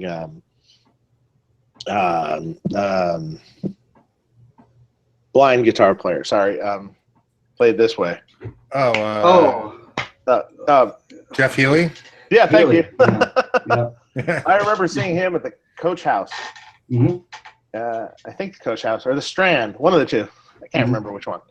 And I went to see him. This was probably 1989, 90 or something, maybe somewhere in that vicinity. And I'm sitting there watching him. And I'm going, how the heck can he play like that on his lap like that and ripping? Yeah. Just tearing it up, and in tune Stevie because Ray tearing it up, right, and it doesn't make sense because you're pushing down on the neck. That's what always baffled me. It's like, well, wait a second, now you don't have anything really. It's like having the guitar in your lap. It's already going to misintonate. You never tune a guitar sitting on your lap. But it's like, he was phenomenal. I have no idea how he did amazing. That. It was amazing to see. I remember that fondly as a young kid watching that. I also saw Stevie Ray on his last tour too. Oh man! With B.B. King opening up. Yikes! At the Greek Theater. Wow. That's before he picked up with Jeff Beck. Yes, before he picked up with Jeff Beck, and then that was it. He died. And it was show at Clapton, and it was just mind blowing. B.B. King was amazing too, but watching Stevie really do his thing was like. Altering, for me it was just like, oh god, so good. You remember what amps he was playing? Was he playing through the whole I don't know. It could have been the Super, could have been the Dumble, could have been a Marshall, could have been. They had a few things that he used. Right, yeah. Vibroverb and it didn't really matter. Mm-hmm. Yeah, right. Yeah, it doesn't matter what he's playing through. Just crank it up and Bruce Egnater remember the Bruce Egnater story? Yeah, we had So it was it was like he was telling the story. I had to go service Stevie Ray's amp in Michigan, so it was the tech had told him it was a Dumble steel string singer and some Fender amps and stuff. And he goes, okay, well, I don't know anything about the Dumble steel string singer. I don't know what's in it. I don't know what to bring. I don't know anything. So he goes, so I had the phone number for Alexander Dumble, and so I just called him. and he answered. And I go, hey, I'm Bruce. I'm going to go service Stevie Ray's steel string singer. I just want to know what I'm going to see, what do I need to bring, just in case, so I have what I need. And Dumble's like, well, basically the steel string singer, the power section is an SVT, Ampeg SVT. Wow. And the front end's different. Okay, cool. Well, I'm really familiar with SVTs, so no problem. He goes down and services. He goes down and talks to the tech. He's at the venue, and he goes, yeah, so, there's this amp. And when Bruce looked at it, the steel string singer, he goes, literally the power section was the power section out of an SVT. Wow. Literally the whole power section, which is in two pieces in an SVT, the power section itself, it was the real Ampeg SVT. So he goes, well, I knew how to service that. That wasn't a problem. I'd done a million services on SVTs. And then the other thing, he's like, the other Fenders and stuff were real simple things. He goes, okay, so he sets this one Fender like this, see, and all the knobs on 10, like bass, treble, everything on 10. Yeah. Okay, and now listen to this. Okay, now this other one here, listen to this. See how this one has more bass? He goes, can you make this one sound like that one? Oh gosh. And Bruce is like, well, just turn the bass knob down. He goes, no, no, no, no, no, no, no. He's got to see it on 10. I already know what happened. Go watch the Bruce Egnetter episode, and you will see exactly what he said. Exactly. I'm kind of paraphrasing a little bit, and he goes, okay. So he like changed one coupling cap or something so he could turn it on 10, so it basically sounded like the other amp. Right. And like that's what he did, and I think he fixed something else, and he left. He never met him or anything. And, Wow. Had to be on 10. Had to be on 10. I'd have been worse because I would have just unscrewed the knob on the potentiometer. Change it. Oh, we talked about that. Yeah, so it's Yeah, like, no, I think we did. We did talk about that. Yeah, I think Bruce said that. Well, why don't I just change where the setting is? right. He's like, no, if he finds out, he'll be pissed. Yeah, he'll kill us. Yeah. Yeah. So, that was his one Stevie Ray story, which was a great one, you know. That is awesome. Yeah. So, and, That's awesome. Oh, but the thing what he elaborated on is he goes, when he got to the tech, he's like, yeah, I know about the Steel String Singer. I talked to Alexander. Mm-hmm. And the tech's like, what do you mean? I talked to Alexander. We've been trying to talk to Alexander for about 4 months. Yeah. We can never get him. What do you mean you talked to him? They were all pissed off. It's like, well, I just called him and he answered. That's so awesome. I love it. So that was great, you know. So Alexander is actually an awesome guy. I've been around him a bunch of times. And Right he's super knowledgeable and a great dude. Mm-hmm. Everyone has a different story about him, but Yeah. I have fun stories, so Be epic to have him on. fine, you know. I know that wouldn't I happen. wonder if that could happen. Shit. That would be crazy. Maybe. That would be insane. Yeah. People would lose their All minds. right. I'm going to try to do that. You need Yeah. to. That I'm would be going to crazy. try to do that. I'm not guaranteeing anything. Right. Who knows if he has a webcam and all that stuff, you know? No, Yeah. I think he probably does. But Yeah. I mean, I don't even know why he came into the shop, but I was just a kid working at a shop called Lab Sound in Van Nuys. So that would have been, I would have been just out of high school. So that would have been, I graduated in 86. I think I was there in 88. And Alex was there for some reason, or Howard. And wait, did you just turn 50? yes, I'll be 50 in August. Yep. Oh, yeah, wow. I'm close I'll be- behind you. December. Nice. Wow. I'm 50 in September. Because I Ah. graduated in 87, so Nice. that's Yeah. why I said that. Yeah. Okay. But We're all the he, same age. Wow. That's I funny. know, bunch of old farts. But yeah, I can't remember why he was in there, but it was really brief. But yeah, he seemed like a nice dude. No, he's really nice dude. We're super knowledgeable, more knowledgeable than people I'd maybe even give him credit for. Very into amps and things, and whether or not you like his sound or not, that's a whole different story. But Yeah.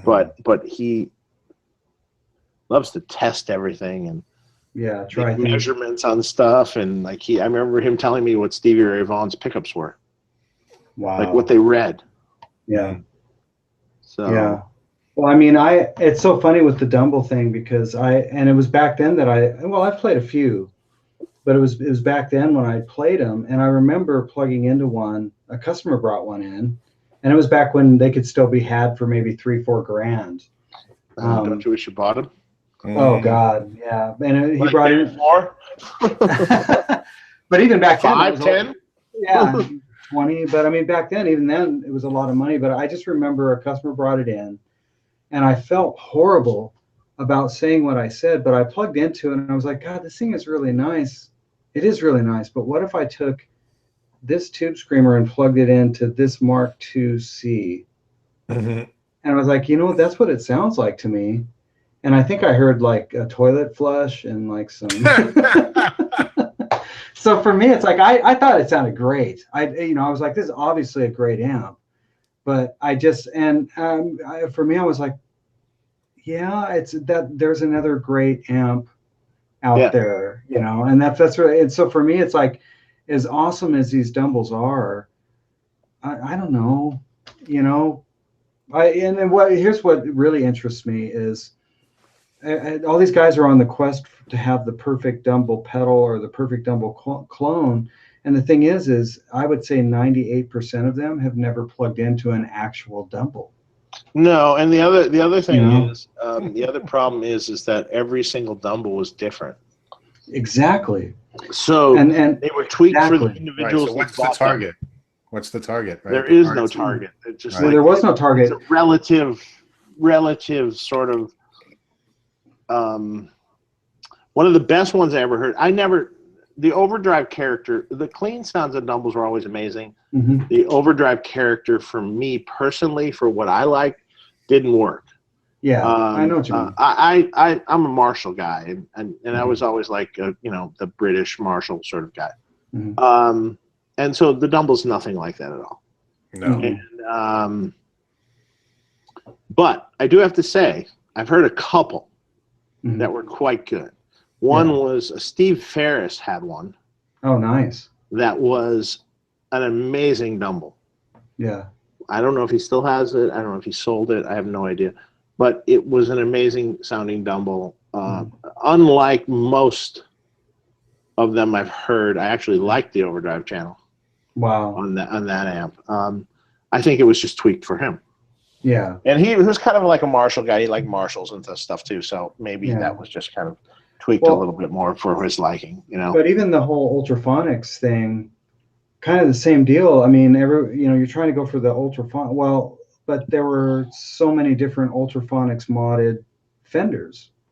So right. Which one was it? Was it a Bandmaster? Was it a Vibrolux? Was it a Vibroverb? Was it a Concert? Well, now his Fender mods that he did, I generally really like. Yeah. I have a few clients that had a twin that was modified by him, and it would just go from clean to a beautiful breakup. Yeah. Like amazingly cool breakup. Like unlike a twin would ever get. It wouldn't happen. So a lot of those modded Fenders that he did a little bit later, I've heard that were just amazing. Yeah. I have a couple clients that have them.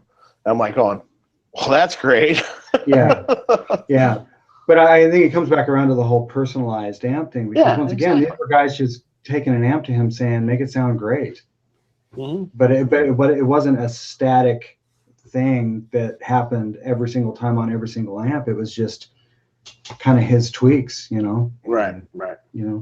Now Synergy's coming out with a Dumble-esque type of thing, right? Yes. The ODS, right? The ODS, which is pretty cool. You do a video on it? No, not as Have yet. You heard it yet? Pretty cool. Nice, man.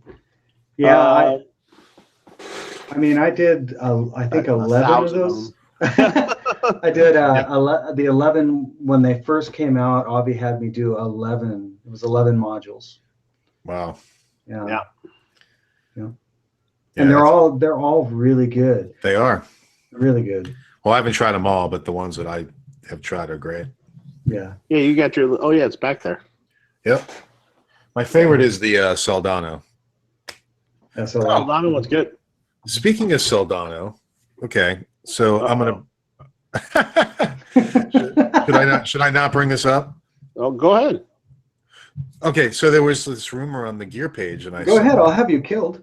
Yes, exactly. God forbid you bring this up. That Soldano was potentially joining boutique amps. Okay, now with that, I'm gonna go pour some more bourbon. Yeah, go pour some more bourbon. I'm gonna not confirm or deny that allegation. Okay, that's cool. We don't have to answer that. That's fine. Yeah, no, I was just curious because there was some speculation going around the web. Could be. So, gotcha. All right. Well, when you can talk about it, let's talk about it. So there was a question. I know Shawn can't answer this, but so did you see anything new at NAMM that was really cool?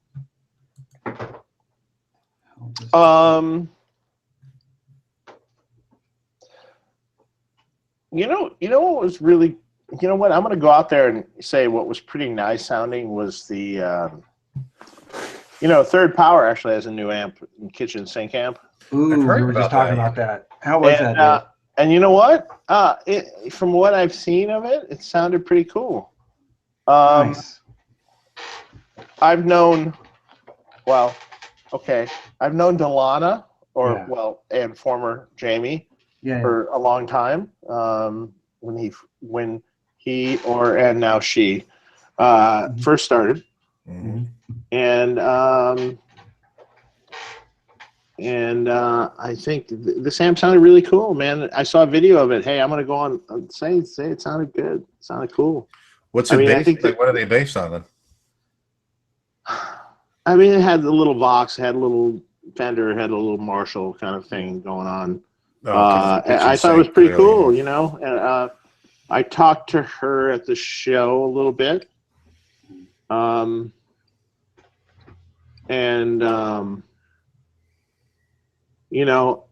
don't know. Maybe I'll address this now. How would you guys out there that watch this show all the time feel about having her on? Oh, you got to do that, man. I'm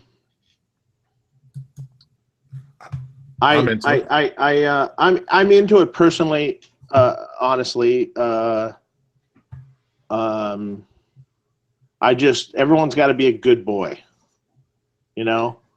Well, I don't want to deal with any of this crap out there, So, I think everyone has a right to what they believe in or how they feel, and I think if she is happy in the way she is now, I think that's fantastic. Yeah, that's so awesome, Dave. I'm with you. I'm standing with you on that one. We're getting a lot of yeses. I hope, guys, that if we do choose to do this, that you will not give any crap to her. Yeah, be mature. That would be heartbreaking. She's reached out. That's heartbreaking, man. Yeah. It's heartbreaking, and I've, like I said, I've known. I'm going to say him for a long time, and a good friend of mine used to play in a band with him at the time, and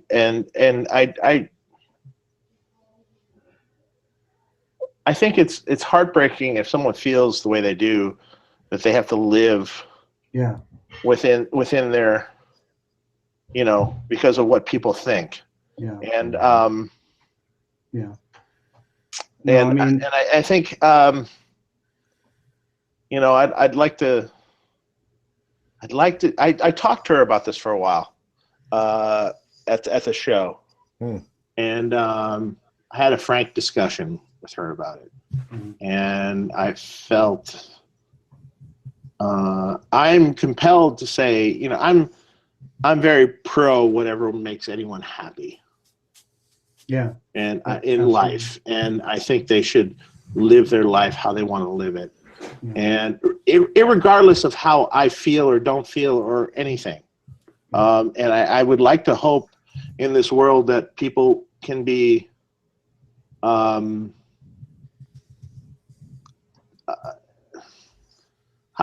do I want to say it? That be respectful of people's choices. And I agree, Dave. And I hope that if we choose to do this and have her on, I hope everyone's supportive of us of doing this. I hope when we do it that Shawn, you come on, and people come on, I'd love to. Yeah, I'd love to. Because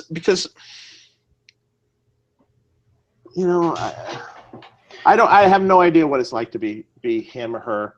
Mhm. I have no idea what it's like to feel that way. But I'm really pro person, like Yeah. pro the person. Right, whatever makes you happy. And I think whatever makes you happy is how you should be. Yeah, And, it's like what breaks my heart is what's great is that she's happy. yes. So for me, it's like, okay, she's happy. Who am I to judge? Mhm. I can't. And it's the same thing. It's like, who am I to tell someone who they can love and who they can't love? Yeah. Who am I to tell somebody who they can be and who they can't be? So yeah, I talked to Jamie, and then when she was then that was it Delana. for me. Mhm. Yeah. Mhm. So it for me, it's like, yeah, I don't care. So if you're happy, and at the end of the day, that's it. It's not my job to try to figure out and judge. And you know what? I guess what it boils down to is it's really sad, man. But I grew up, in a generation that it's always us versus them, and I'm so sick and tired of that crap. Yeah. Just, you want to know what'll work? Just love on people, man. Stop judging. Stop pushing your values. Stop being, unaccepting of their values. You can find a medium ground. This black and white, us versus them all the time. I'm right, you're wrong. Religion's right. All this. I don't know. I guess I'm almost 50 now, and I'm just tired of it. It doesn't. I haven't seen anything good come from it other than strife and heartbreak. So she's a perfect example, and things like that are really close to home for me now. So I've learned a lot. She said something to me that was,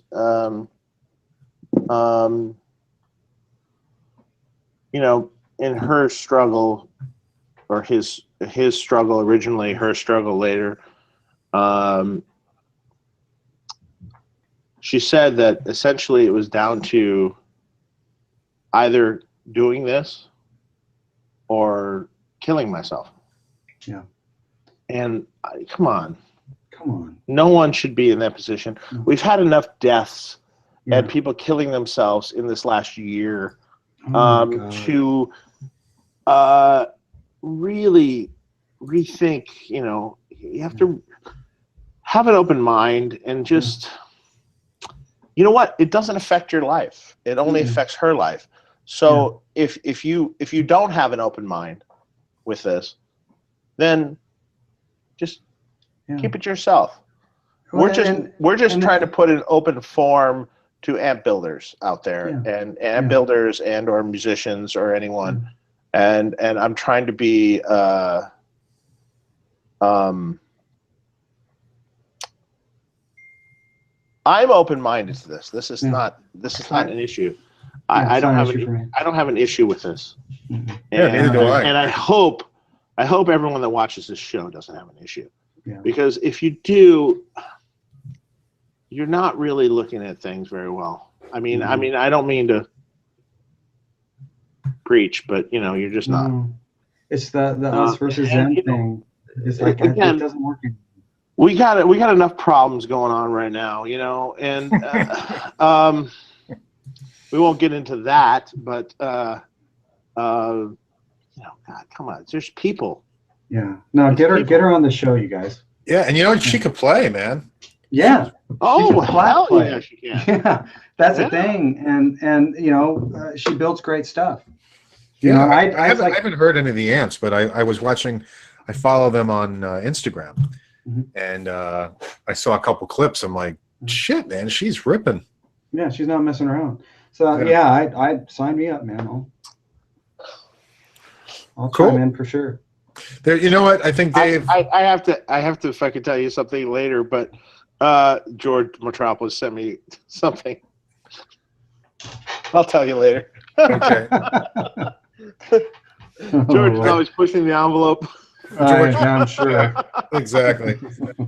We got to have Oh George my back God. on. We have to have another episode with George. Oh, George. Speaking of another titan of amp building, I was just talking to Mark about that. Like, I've got Bruce Agnators. I've got his student model amp sitting here in the corner. I don't know if you guys can see it, but I need to do a demo of that.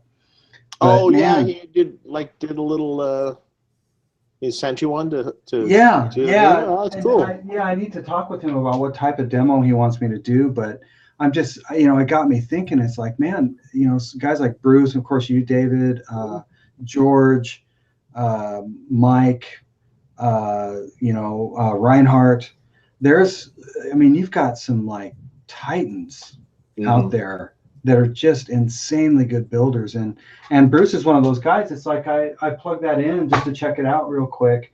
And I was like, what is this thing? It's got 6v6s in it, but it looks like it's kind of a plexi thing. And I plugged it in and I was like, good Lord, this thing sounds great. And you get to build this. Not only do you get to, have a really great sounding amp, but you built it and now you know how to make it the way you want it. If you want to do a little tweak, guess what? Yeah, sure. You know how to do it, man. Here, It's like, I showed up. I was in Michigan one time, and I showed up to his class once, and recently, and I just came to say hi, and I just wanted to see what was going on. And he had like 6 guys in there, or something like that. And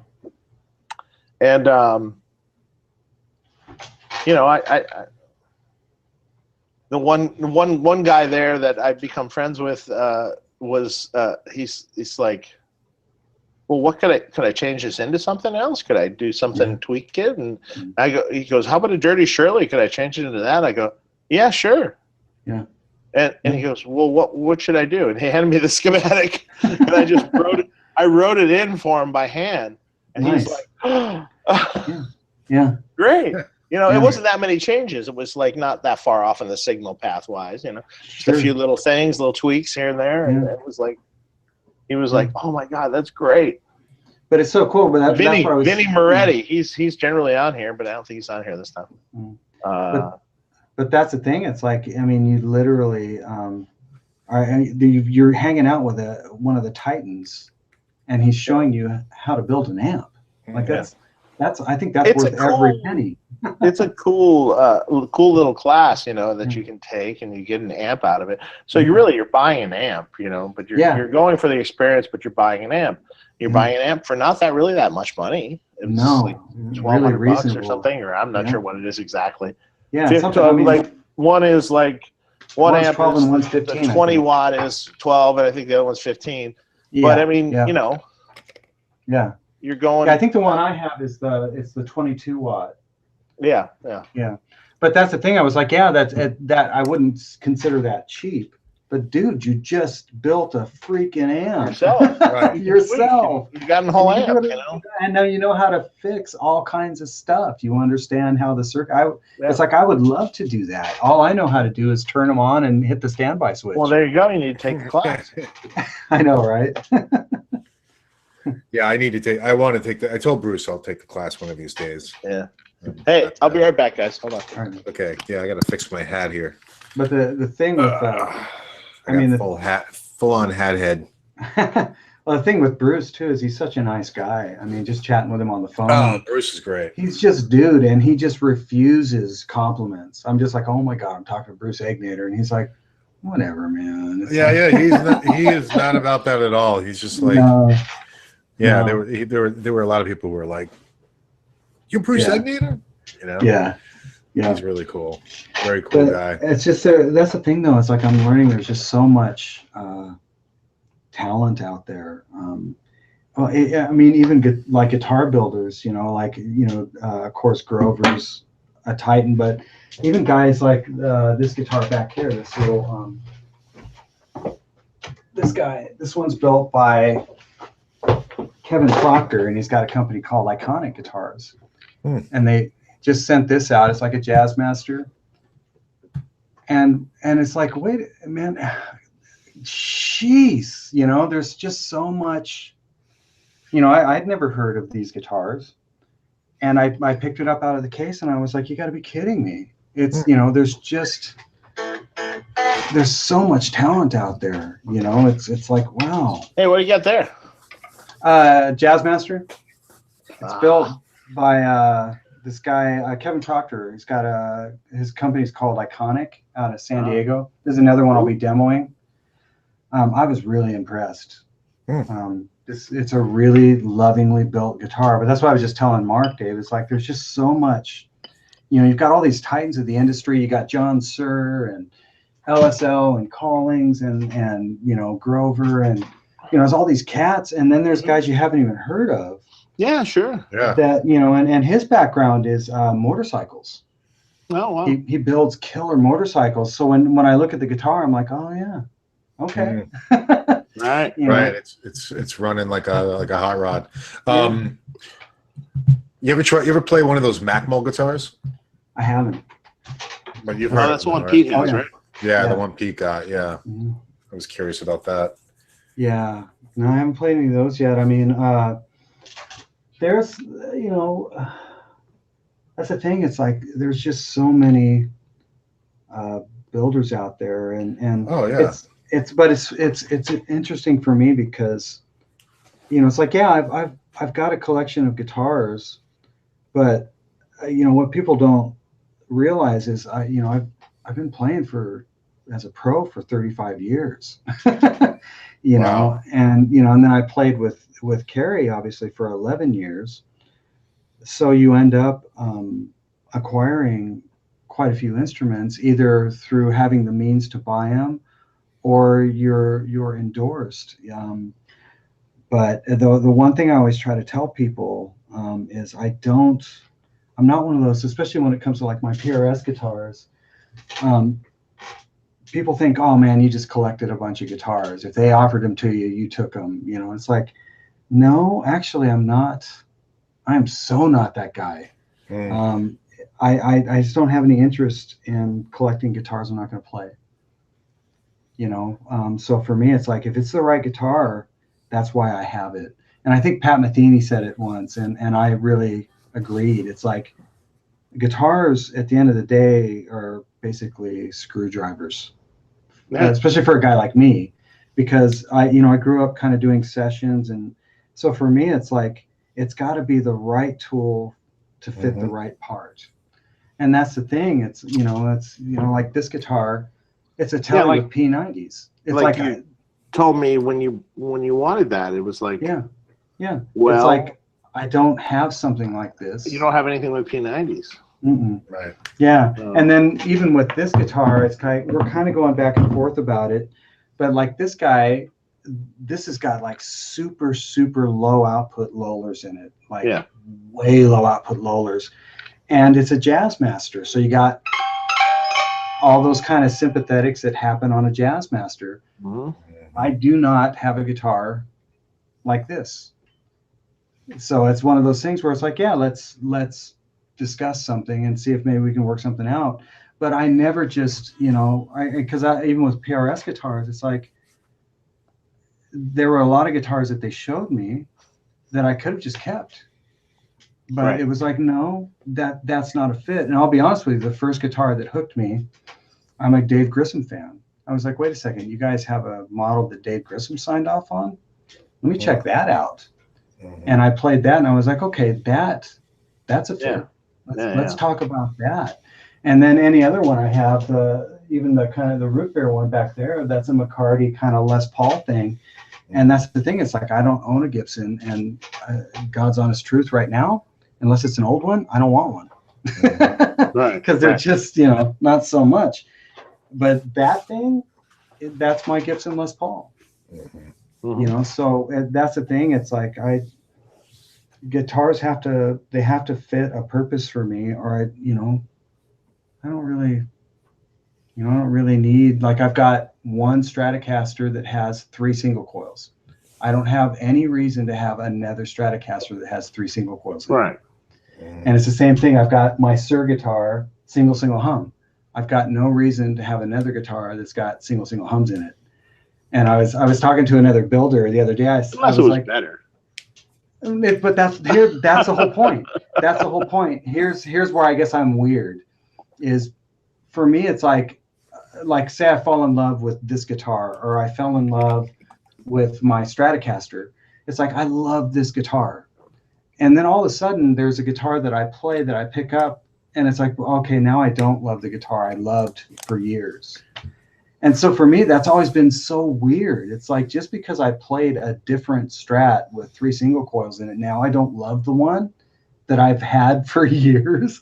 So that's the thing. That's the only thing that ever trips me out. It's like, once I settle on a Strat, that's my Strat. And even if somebody hands me one that technically maybe is better, for me, it's still the mentality I have is like, well, what the hell's wrong with you? Like, why now all of a sudden you don't like that guitar you've had forever? So for me, it's a weird thing, man. You can like them both. You can like them both. I don't know, man. It's like, here's the only reason I've had. Okay, I've got 2 Grissams. The only reason I have 2 Grissams is because I was playing with Carrie Underwood and would have to do changes instantaneous. So one guitar's got to be drop D with a floating trim, and the other one's got to be standard. That's the only reason I have 2 of the same guitars. But for me, it's like, I've got an LSL with 3 single coils in it. If someone, here's where I'll trade that guitar. If someone hands me a 63 Strat and says, I'll trade you straight across for your LSL. Yeah, right. Okay. Let's talk. But otherwise, it's like, it's people have literally like, we want to send you a 3 single coil Strat. It's like, well, I won't. I've got one. Mm-hmm. Right. And I love it. And it's the same thing. We want to send you a single hum. Well, I've got one, and I love it. Or even my other LSL, a single filter trunk. We probably sent you one to test though. But that's I don't know, what guitars did we send you? I don't even know. No, they're all the 2 humbuckers like that one, just different woods. What? Really? They're all the Callies? Oh yeah, they're all 2 humbucker guitars. They're all the same exact guitars, just different woods. Yeah, different neck woods, different bodies. Huh. Okay. Yes. So, well, I think that was the point, was to kind of show the differences in the tone woods, the neck woods. For the Cali video. Then I imagine you're going to get some more. Well, awesome, man. But it's, I don't know. I guess I'm just a weirdo that way. It's like, I've got a Strat. I like that Strat. Yeah. So. Well, I imagine you're going to get a vintage S guitar. I imagine you're going to get a Metro D guitar for sure. The set neck. Nice. Yeah, those are pretty. I mean, but it's so funny because even with that, I've been approached about, acquiring a set neck guitar, but it was the same thing. It's like, well, I've got set neck guitars that I really like. I don't really need another set neck guitar. Right. You know what I mean? It's just weird that way. It's like, I don't drop off of something just because I played something else. It's like leaving your wife. It's just weird to me. It's like, well, all of a sudden you don't love that guitar? That's strange. I don't know. I've got like 4 Wolfgang. They're all like same guitar. Like, well, I'll switch it off. I'll tune one to E flat. I'll tune Right. Well, see, I gotta be careful, man, because I don't want to sound like I'm being judgmental. That it's just my mentality. Because no, it's cool. On the other side of that coin is maybe you didn't dig the guitar you had. But for me, having played for the last gazillion years, I can't fool myself. I'm like, no, but you do love that LSL 3 single coil Strat. So why are you being so weird just because you played one that's a little different or a different color? So that's just me. But other guys, man, they love to switch up guitars. They love to switch up amps, and that's great too. But my mentality is like, I've you found it. If it's I'm good. If it's something, I like right now, I need to hunt down like an old baritone guitar, an old school baritone guitar. That's my kind of weird thing. Now, if you want to get into vintage guitars, but even that would be the same thing. If I've got a 63 Strat, I don't need 10 63 Strats. I just want the one. I have a bunch of clients that actually they get 163 Strat and then they find the better vintage Strat. And then they find the better vintage Strat. Yeah. And they eventually whittle it down to an amazing vintage Strat. Right. And once again, that mentality is great because I've got a buddy that has done that. and he has literally whittled it down to the finest vintage specimens of a lot of different eras of Strats, Tellys, Les Pauls, 335s, Firebirds. And it's like that mentality. I totally get it, man. And like I said, I feel, I hope I haven't offended anybody. It's just, for me, that's my thing. It's like, once I've settled on a guitar, it's like, I've already got that. So I don't need another one, Yeah. and I'm not going to switch, That makes sense. Keeps more money in your pocket. That's for sure. I don't know, man. I've got I have an obsession,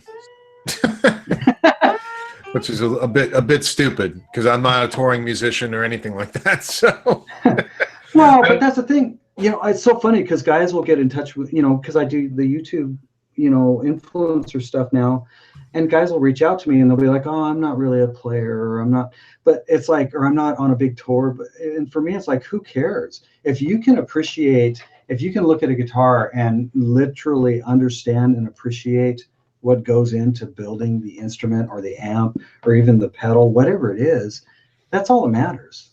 You don't have to be a virtuoso. You don't have to be on some major tour. It's all about, these are works of art.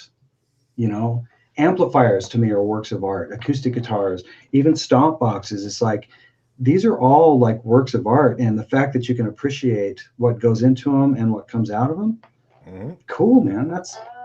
I agree. Sign me up, man. I think it's great. I agree. I mean, how many guys own like Lamborghinis that have no idea, but they love the car? It's like, they didn't build it. They couldn't build one. They don't race. They've never been on a track. If they tried. Yeah, they wouldn't know how to stop that thing on a track to save their life, but they do get the art that goes into that car. It's like, yeah, more power to you. Go for it. I would.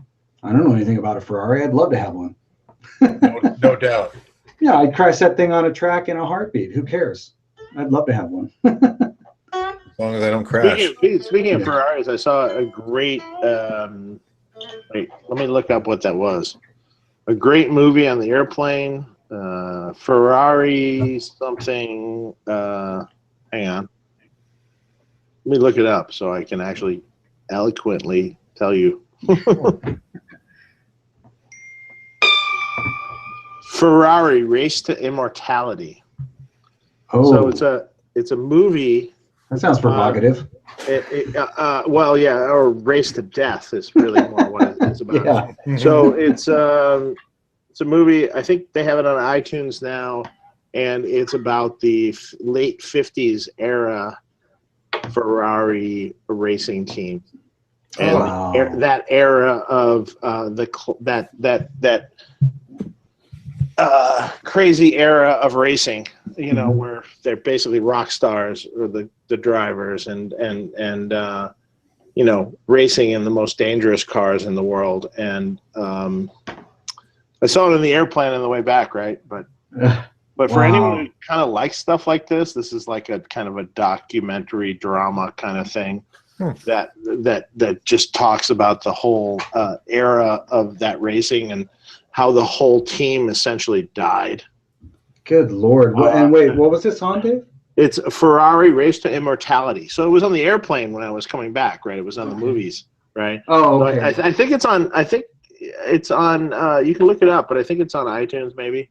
Okay. Yeah, because I love that kind of stuff. Or Netflix, if you like that something, kind of documentary sort of thing about like stuff like that, oh my God, this was incredible to watch. Nice. But the actual this was the most dangerous at that time, the most dangerous sport in the world. Wow. The death and mayhem that happened, and there's original footage and talking to people, and they really did it really well, the way they presented this. Yeah.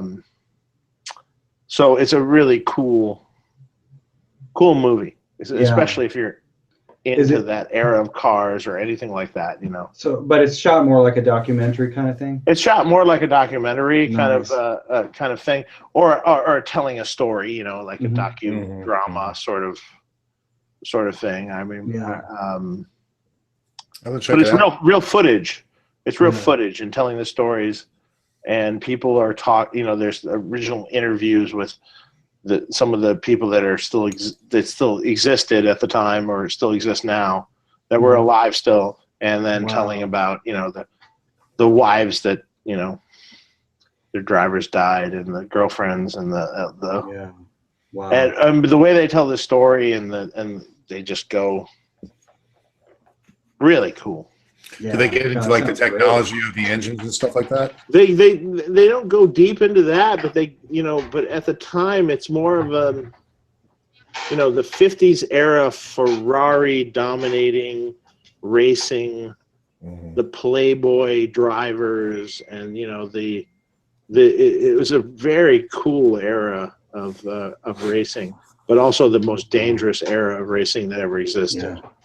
That's so cool show. Really cool show. I'll have to check it out. I love it. I got to check that out for sure. I love that kind of stuff. If you like that kind of stuff, you'll totally be like, just have a cocktail, sit there, and just like, and literally a couple of the scenes where they actually are showing real footage of like accidents and stuff, where you're just like, oh crap, like, oh my god, like because I mean nowadays you watch like an IndyCar crash or a NASCAR crash. I mean it's bad, but when you think about the amount of safety, for the most part, these guys will walk away from these horrific accidents. But back then, not so much. You look at these cars back then. These are Formula One cars, right? And so they're like this little small bodied car with a little cockpit, for the driver, with no roll bar whatsoever. And basically the cars, if they crash, exploded. It was so done. the drivers decided that they would prefer not to be strapped in because they have a better chance of being thrown from the car and surviving than being flipped upside down and the car exploding and then burning to death. See, that's why I don't play slide guitar. Right there. So no, I mean they said that right in the movie, and it's like going, oh my god, wow, that's crazy. I mean, and these people, and they're basically saying it's like, all the girls that would be the girlfriends or the wives or fiancés or something.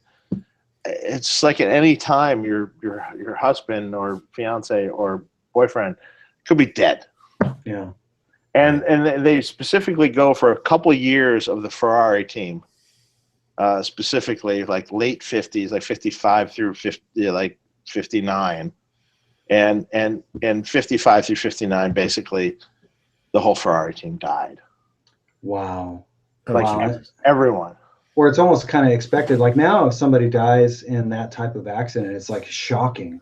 But I guess back then it was like, well. Well, no, not only did they die, but when the accidents happened, they took out a horrific number of spectators. Oh. Like literally, car goes crashing. It's like, that's talking like before the nets and the 10 kids. 20 adults, all injured or dead, or just like crazy. Oh my god! Yeah, just watch the movie. It's fantastic. It's really good. It's really for good sure. I'll check it out, Dave. That's awesome. Yeah. Just one of those things. You're on the plane. You're like, okay, I'll watch that. Sure, I'll check that out. Yeah. You know what I'm going to see tomorrow night? I think Gotti. Wait, what? Gotti with John Travolta. Oh. I didn't hear about this. It's about John Gotti. Right. Okay. Yeah, and John Travolta is starring as Gotti, and his wife Kelly Preston plays his wife, and really, yeah, what? Whole never story. even heard about this. Yeah, really? No, I didn't know. It's getting bad reviews. Like it's not getting very good reviews. Oh. But then again, I don't care. I'm still going to go check it out. All right. So trip out. Yeah, John Gotti. I mean, that's wow. I love that stuff back in the day. Oh yeah, that stuff was crazy. Yeah, and I'm from New York, so I always found it interesting. Plus, I loved The Sopranos and all that gangster stuff. I mean, so why not?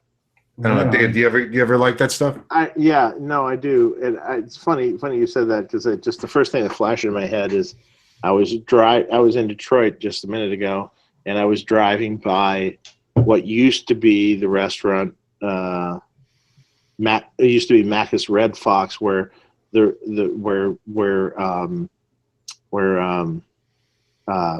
know what I'm talking about. Jimmy Hoffa went missing. Oh, okay. And I'm just like going, talk about mafia. That's mafia, yeah. Something, yeah. Who knows where he ever wound up? Jimmy Hoffa. Yeah, God only knows. Yeah, no, he's in a cement grave under a building somewhere Right. Yeah. that Well, no one ever found. Well, there's like the rumor that he was like buried in Giant Stadium. Who knows where he was buried? I think it would probably been in Detroit, but it's who knows? I was driving by that the other day. I'm like going, hey, that's where, yeah. One of the stories that I was watching, I guess because of the Gotti interest now, because of the movie that's coming out, they had a documentary about John Gotti Jr. But they were talking about this one story about how the neighbor, they had a brother. There was a brother that was killed at a young age. You know, John Gotti had a son. I forget the kid's name, but he had died like around 12 years old or something like that. Was hit by one of the neighbors. Mm-hmm. Can you imagine being that neighbor, right? I killed John Gotti's son. So literally there was like a whole thing, like, you know, they had the funeral and everything like that. A few weeks later, or maybe it was a month later or whatever, the neighbor went missing. He was gone. Yikes. Yep. Like, I would have moved out the first day. I would have been gone. Like, yeah, man. You know, it's you don't want to mess with. No. I would have been gone, long gone. But yeah, so I definitely want to check it out. Yeah, someone wrote Giant Stadium. Hoffa goes deep.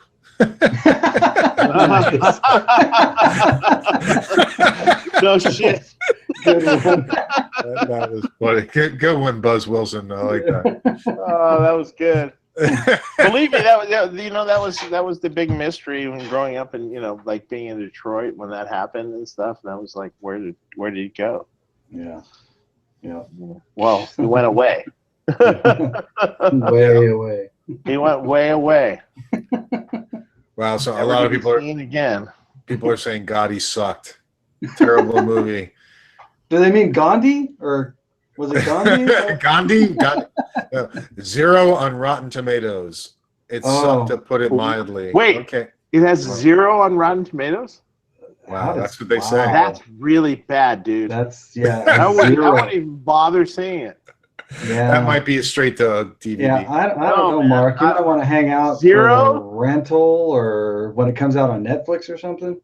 I got to check that out. Is it really a 0 on Rotten Tomatoes?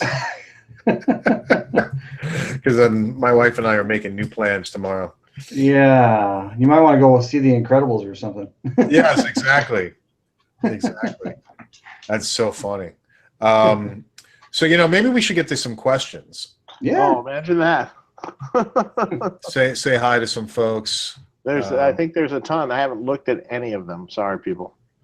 Yeah, I would look at them, but I don't know how. so Dave, quick question for you, Chris. No questions for me.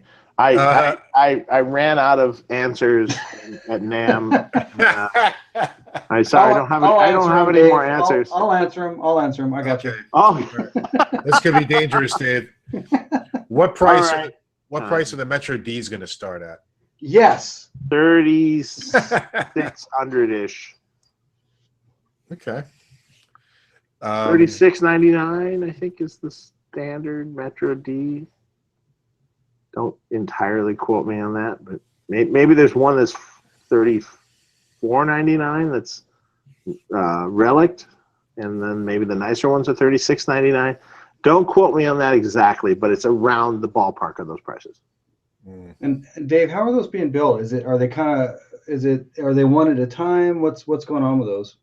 Well, they're built at Grover's. They're built just like any guitar, but it's a set neck guitar. Mm-hmm. The guitar itself comes in two ways. Mm-hmm. So when we were first building them, we were like thinking to ourselves, well, we had a prototype of a guitar that was just originally for the shape. And it wasn't really for the body woods it was made out of. Rover just kind of made it just to get the final shape. And it was alder with a maple top with a mahogany neck. Right on. And we're like, well, why did you do that? Well, I just was checking the shape, and just like didn't want to waste the, I'm like, because originally it was supposed to be mahogany back with a maple top with which would be the mahogany. typical. Yeah. And I'm like, well, let's listen to it. Because this isn't to be a Les Paul replacement. This isn't necessarily a, we're not making a Les Paul. We're making a set neck guitar, Friedman set neck guitar. That's a cool set neck guitar. So that's the only thing in our head. So, you think about all these other companies that are making set neck guitars and new, more modern companies like Kiesel and stuff making interesting combinations of wood and different things. So I'm like, well, let's listen to this body wood. Let's listen to that combination. I have no idea what that sounds like. And we listened to it and we're like, man, that's great. Sounded great. Sorry, I'm had a great tone. What are you laughing at? I just read the review of Gotti. Oh, okay. Yeah, that basically means go see anything but that. It's just one word, and it says, "This is almost like a Spinal Tap." It says, "Forget about it." Nice. Oh, okay. Yeah, just go see The Incredibles. Now we're back to that. So now we're back. Sorry. It does No, have but the the alder maple top thing. With a mahogany neck, though, so that's what threw me. Like, Okay. what does that sound like? Yeah. I have no idea. Yeah. And so we tried it, and it's like, that sounds really cool. Yeah. Really great. It has a cool punch and a cool thing. We also offer the guitar with a mahogany back, so you have your choice. But frankly, in not trying to be totally traditional, the alder with the mahogany neck with the maple cap sounds fantastic. Oh, I bet. Maybe a little more cut, a little punchier.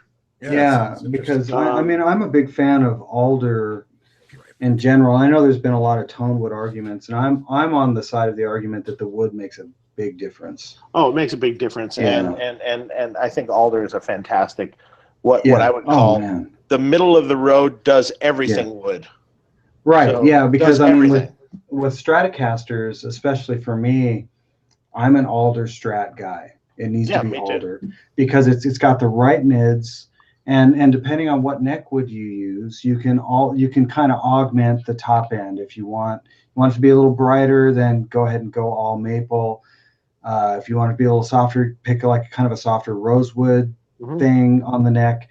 But alder is one of my very, very favorite tone woods. So when you said glue on neck with alder maple cap, well, you've got a little more top end with a maple cap, but then you add a mahogany neck with a maple cap on that. That's really interesting. Like, wow, I've never heard that tone. Yeah, I didn't know what it would be at first, and then once we heard it, we're like, well, that's great. And again, why not? we're not making a Les Paul, so it Yeah. doesn't have to adhere to the Les Paul rules. Yeah, We're making a great set neck. Yeah. And then we also use pure nickel covers on the pickups. So we if they're covered, that is, if you order it that way, pure nickel covers. It comes bound. If you get bound, you get a bound neck also. If you get non-bound, you get a scraped maple binding with a non-bound neck in any way. So there's two ways to order it. So one's a little cheaper, one's a little more expensive. Yeah. And, No, that sounds great. And that in within that price range, it's like whenever you get into set neck instruments, to me, I just think it's a different ball game. There's just a lot that's more the work. right price range. I mean, like we Absolutely. We honestly tried to keep it as low as we could within reason. Obviously, if you get some crazy top, like, you know, AA plus something top, you know, super special, super delicious top, whatever. Right. You know, that can potentially run the cost up more. Because basically tops are priced all over the map. So, Sure. you know, like the raw actual maple is priced literally, like there's some tops that will be $500 for the top that you put on the guitar. And okay, and that's what a lot. Oh, absolutely. You know, and well, so, you know, and basically the wood benders price tops depending on how crazy they are, how, you know, crazy the flame is, or crazy the quilt, or whatever top you're using. Yeah, and they'll price accordingly. Here you go, bend over. So hardware wise, what are you guys doing on that guitar? Bridge and tailpiece and what have you? It's a Tune-o-matic with a stop tailpiece. I think we're using. I have to double check what we're using, to be honest. I forgot what we settled on in the end. We tried a bunch of stuff. The pickups, if they're covered, are raw nickel covers.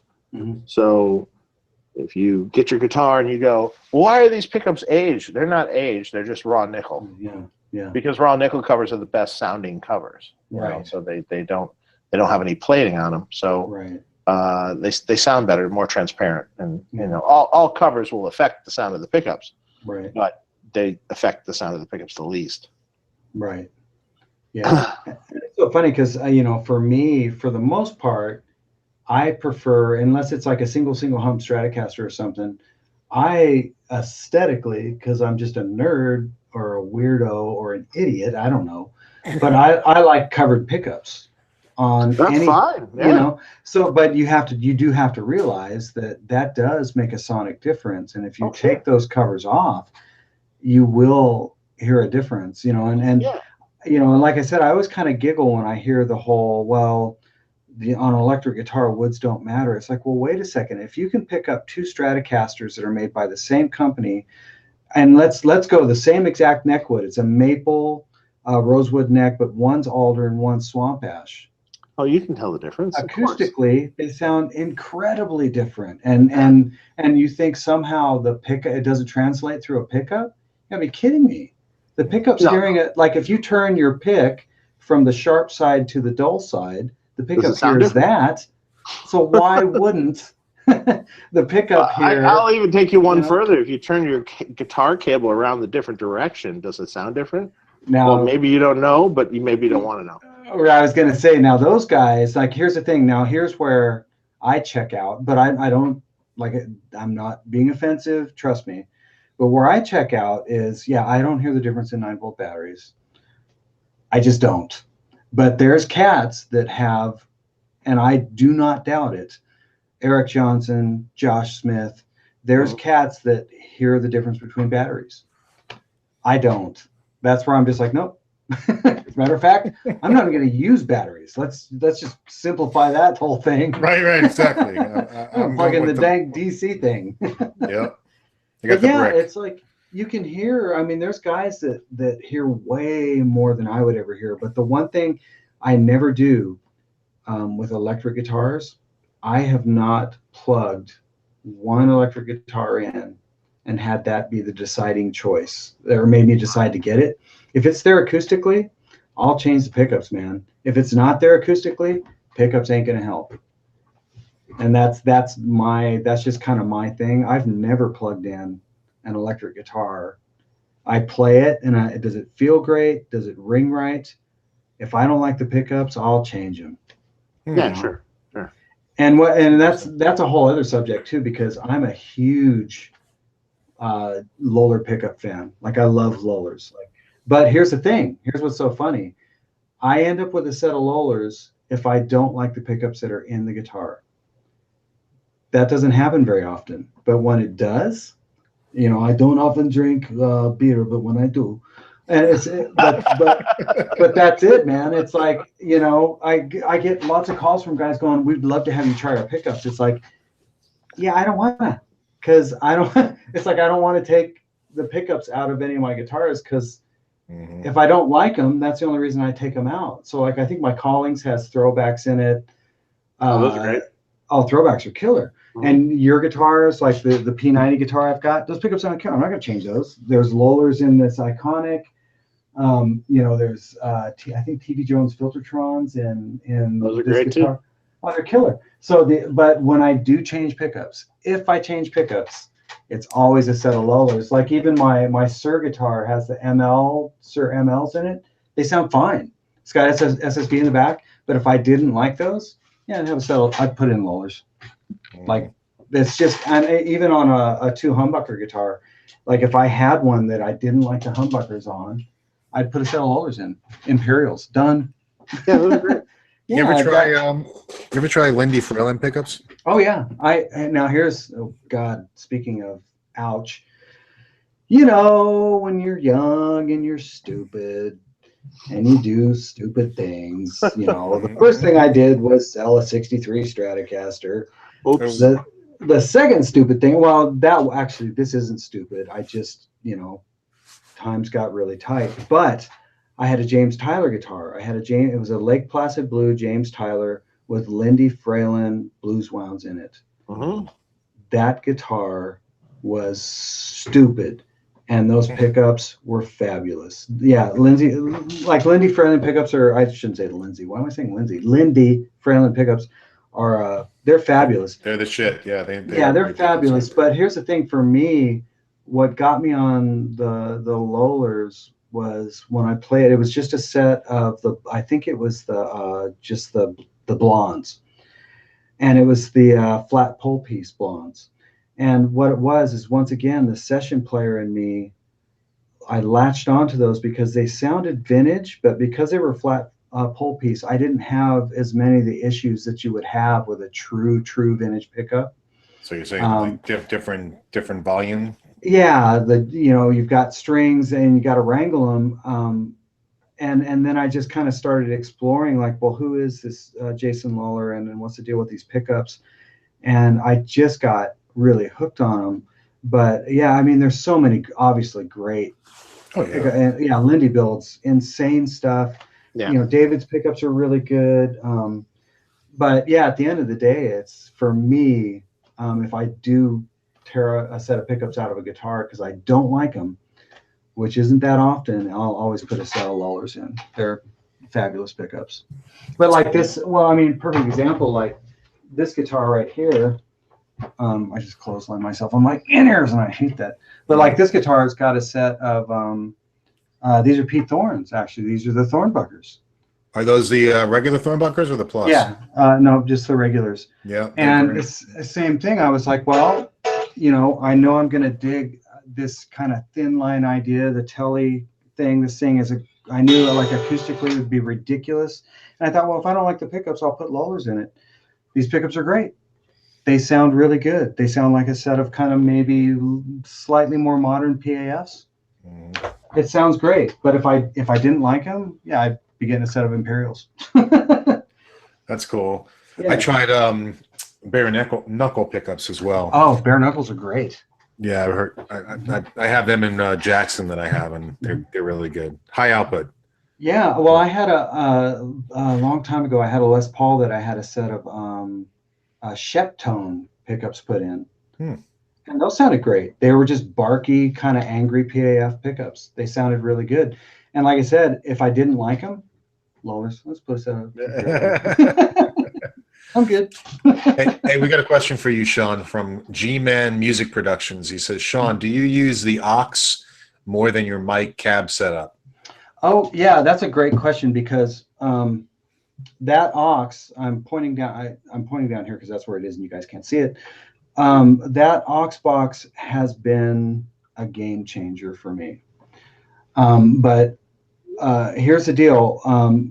The only reason I would ever use, okay, so when I was out with Carrie Underwood, I was using fractals, and I'm not saying that fractals are terrible. They're fabulous, but I would way rather play through an amplifier if I can. If I have to play through something else, then yeah, fractals. And I was kind of the same way with any sort of speaker modeling. So I have a used, I bought it used. I had a 2 Notes Torpedo Live. And the reason I ended up with that is because I would get in situations, especially with Carrie, back before the fractals, where I knew the mic kind of situation was going to be wacky, or the cab rental was going to be terrible, and at least I would have a simulated speaker that I knew would be consistent. It was a big deal to me. Yeah. So the 2 Notes Torpedo was kind of the gateway to me being a little bit more open to modeling. Now, when UA reached out to me to demo this thing called Aux, the amp top box, there was a part of me that was skeptical, but there was another part of me that was like, well, wait a second. Speaking of Titans, you've got some of the most gifted guys, you know, coming up with the modeling. I would love to check it out. Mm-hmm. So the thing shows up for me to demo. I plug into it, and I'm honestly shocked at how organic it is. And I hate that word, but sonically it is organic. It's the first thing that's really reacted to amplifiers the way it really should as a load box. So to answer that question, I use the aux box a lot. The only time, so basically, if you see me doing a guitar or a pedal demo, it'll be through the aux. If you see me doing an amp demo, I will still do that through my tried and true cabinets, or the cabinet. If it's a combo, it'll be a combo, and that'll be through my Chandler TG2 with a Royer 57 combination, because I just want to eliminate the variables in the questions as far as how that amp sounds.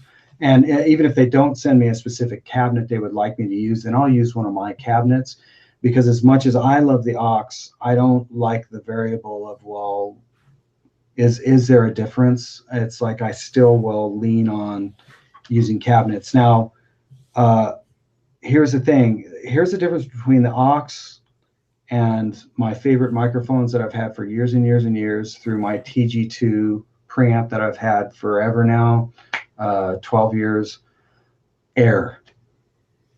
It's boiling down to, one of these days, one of these guys is going to come up with the numbers to create the air. And when that happens, it's game over. But I would say I do the majority of my session work now through the aux, because what's lovely is, you know, my cab room is literally right. I'm going to do a video, a kind of rundown of my whole studio so people will understand. But my cab room is literally right here. It's a walk-in closet that I've insulated and done some work on. But still, when I'm running a 40, 50 to 100 watt amplifier, it still rumbles over there. So what happens is I've got to get my studio mains up above that, because I hate wearing in-ears. I've got to get my studio mains above that so that I'm hearing the studio mains and not the sympathetics from the cabinet. Because what will happen is I'll think, oh, this sounds glorious. And then I'll listen to the track back and realize, oh, all those awesome sympathetics are not there anymore. And it sounds thin and crappy. So where the aux comes into play in that scenario is I can actually play at reasonable volumes through my studio monitors and know beyond the shadow of a doubt that the tracks that I send out are going to sound fabulous. I won't have someone saying, oh no, hey man, it sounds really thin, or it sounds phasey. It's like, oh yeah, well, it should, because I was trying to monitor at really low levels and I was getting a bunch of sympathetics from the room right next door. So yeah, the aux box for me has literally been a game changer. Now, on that subject, I'm sorry if I'm rambling, but on the subject of game changers is the Ampete. I have an 88S. Yes. Oh my God. Because here's the deal. I used to, you know, I've got 6 amps right now that I can choose between.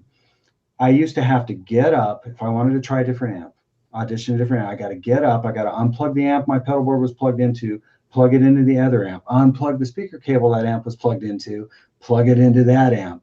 Now, here's what's killer is I can choose between right now, the way I have it set up, I can choose between 2 live cabs, an open back 1x12 or my closed back Wagner cab, or the aux. So I can just by pushing a button, I can do that. And then by just pushing a button, I can choose 6 different amplifiers. I just turn them all on and I just push the button. And I always tell people, well, it's a little bigger than a bread box, but it's not a fractal. And it's like game changer for me because it's a workflow situation. So when I'm doing a session and I'm like, well, that's not quite it. It's like the thing that'll screw me up the worst is, yeah, I've got that vibe, I've got the part, but then I got to get up and jack around with plugging different cables in. And when I sit back down, it's like, what was I playing? What was the part? Right. Now it's like, no, I hit buttons. It's instantaneous. And the thing with that amp Pete is no buzz, no pops, no clicks, and no errors. If that amp doesn't have a load, it will not let me turn it on. I love that. And the other day, as a matter of fact, I kept stabbing the amp button and then the cab button going, what the hell? Why is it ER? And I went and looked in my cab room, and sure enough, the speaker cable had just been bumped out of the cabinet. So the amp Pete was going, yeah, I know you think it's plugged in, but it ain't. And so we're not going to let you play through the front end of your amp and pop your transformer. I was like,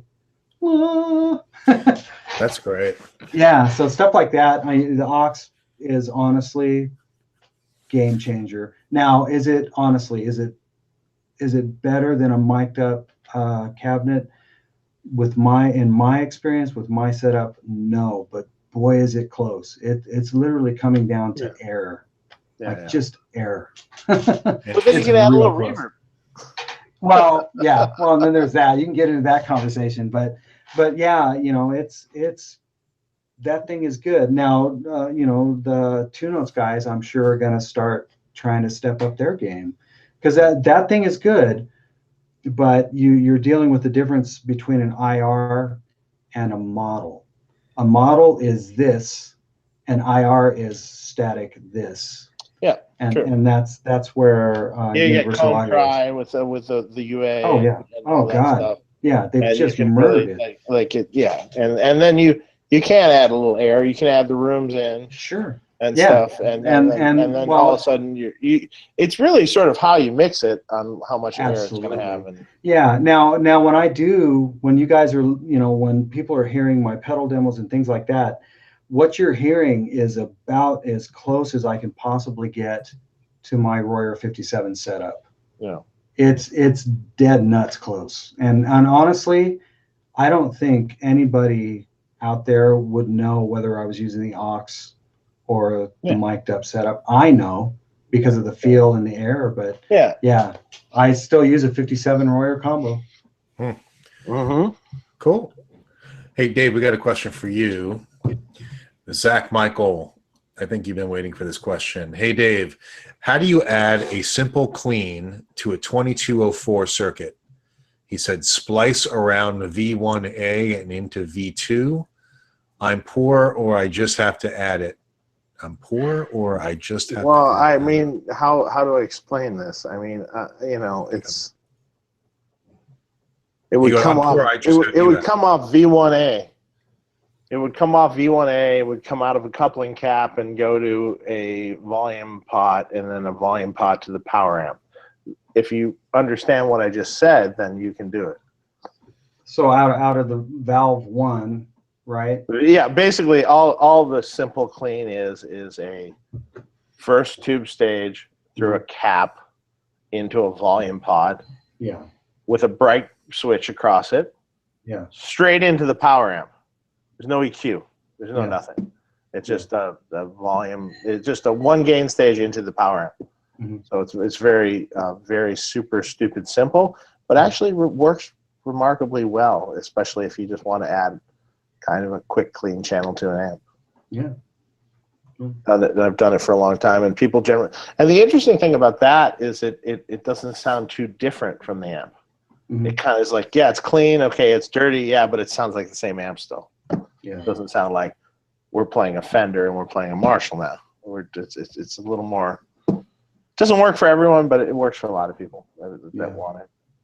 Yeah. Just something I sort of developed early on with mods and stuff because it was a very easy thing to do. Mm. And it kind of stuck. Wait, more beer. Hold on. So Shawn, we got a good comment for you. Quentin James says Shawn looks like he's 20. I gotta get my camera fixed. That's Let me move in a little closer. funny. That's very sweet of you, but I don't feel like I'm 20. Yeah. I hear you. In my mind, I still feel 20, but Yeah. In case anyone's wondering, we're drinking a very good Allagash Belgian beer. Nice. Oh, nice. If you haven't had this, it's amazing. You're going to pay a lot of money for it, though. But Wow, okay. but Nice. it's well worth it. Nice. So Belgian. So is it like a unfiltered wheat kind of thing, or No, Belgian beers are a little more. Well, they're 9 to 11% alcohol. So, okay, that's high gravity. content. Yeah. So and they're a little more. I would say they're on the lighter side, but they have this kind of almost fizzy champagne-ish quality to it. Okay. So it's not like high. There's no hops.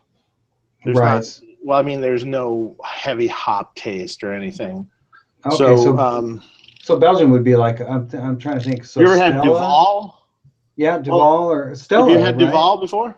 Yeah, I have had Duval. Okay, Duval's a Belgian, and it's very champagne-like with kind of a head to it. Okay.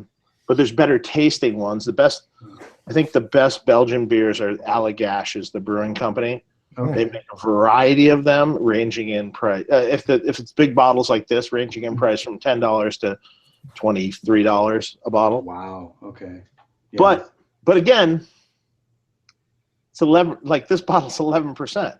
So yeah. Wow. It's like how many bottles of 4% beer do you drink that is crap?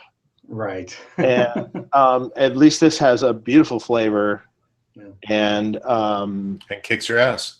It kicks your ass, but it has a great, it's.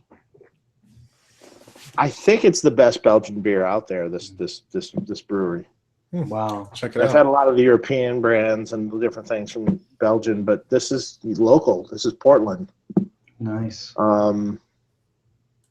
And they do it better than almost anyone. And pretty much any beer from the company is good. Wow. So, nice. Hey Dave, you ever hear of Whiz pickups? No. Okay. Zach, I asked your question, man. Let's see. Sorry if I haven't heard of them, but I have no knowledge. Never. Yeah, that's cool. We can't know everybody. Let's see. I'm looking around. Michael Nielsen's in the chat. Michael Nielsen. What are you doing, Michael? He's a good dude. He like you.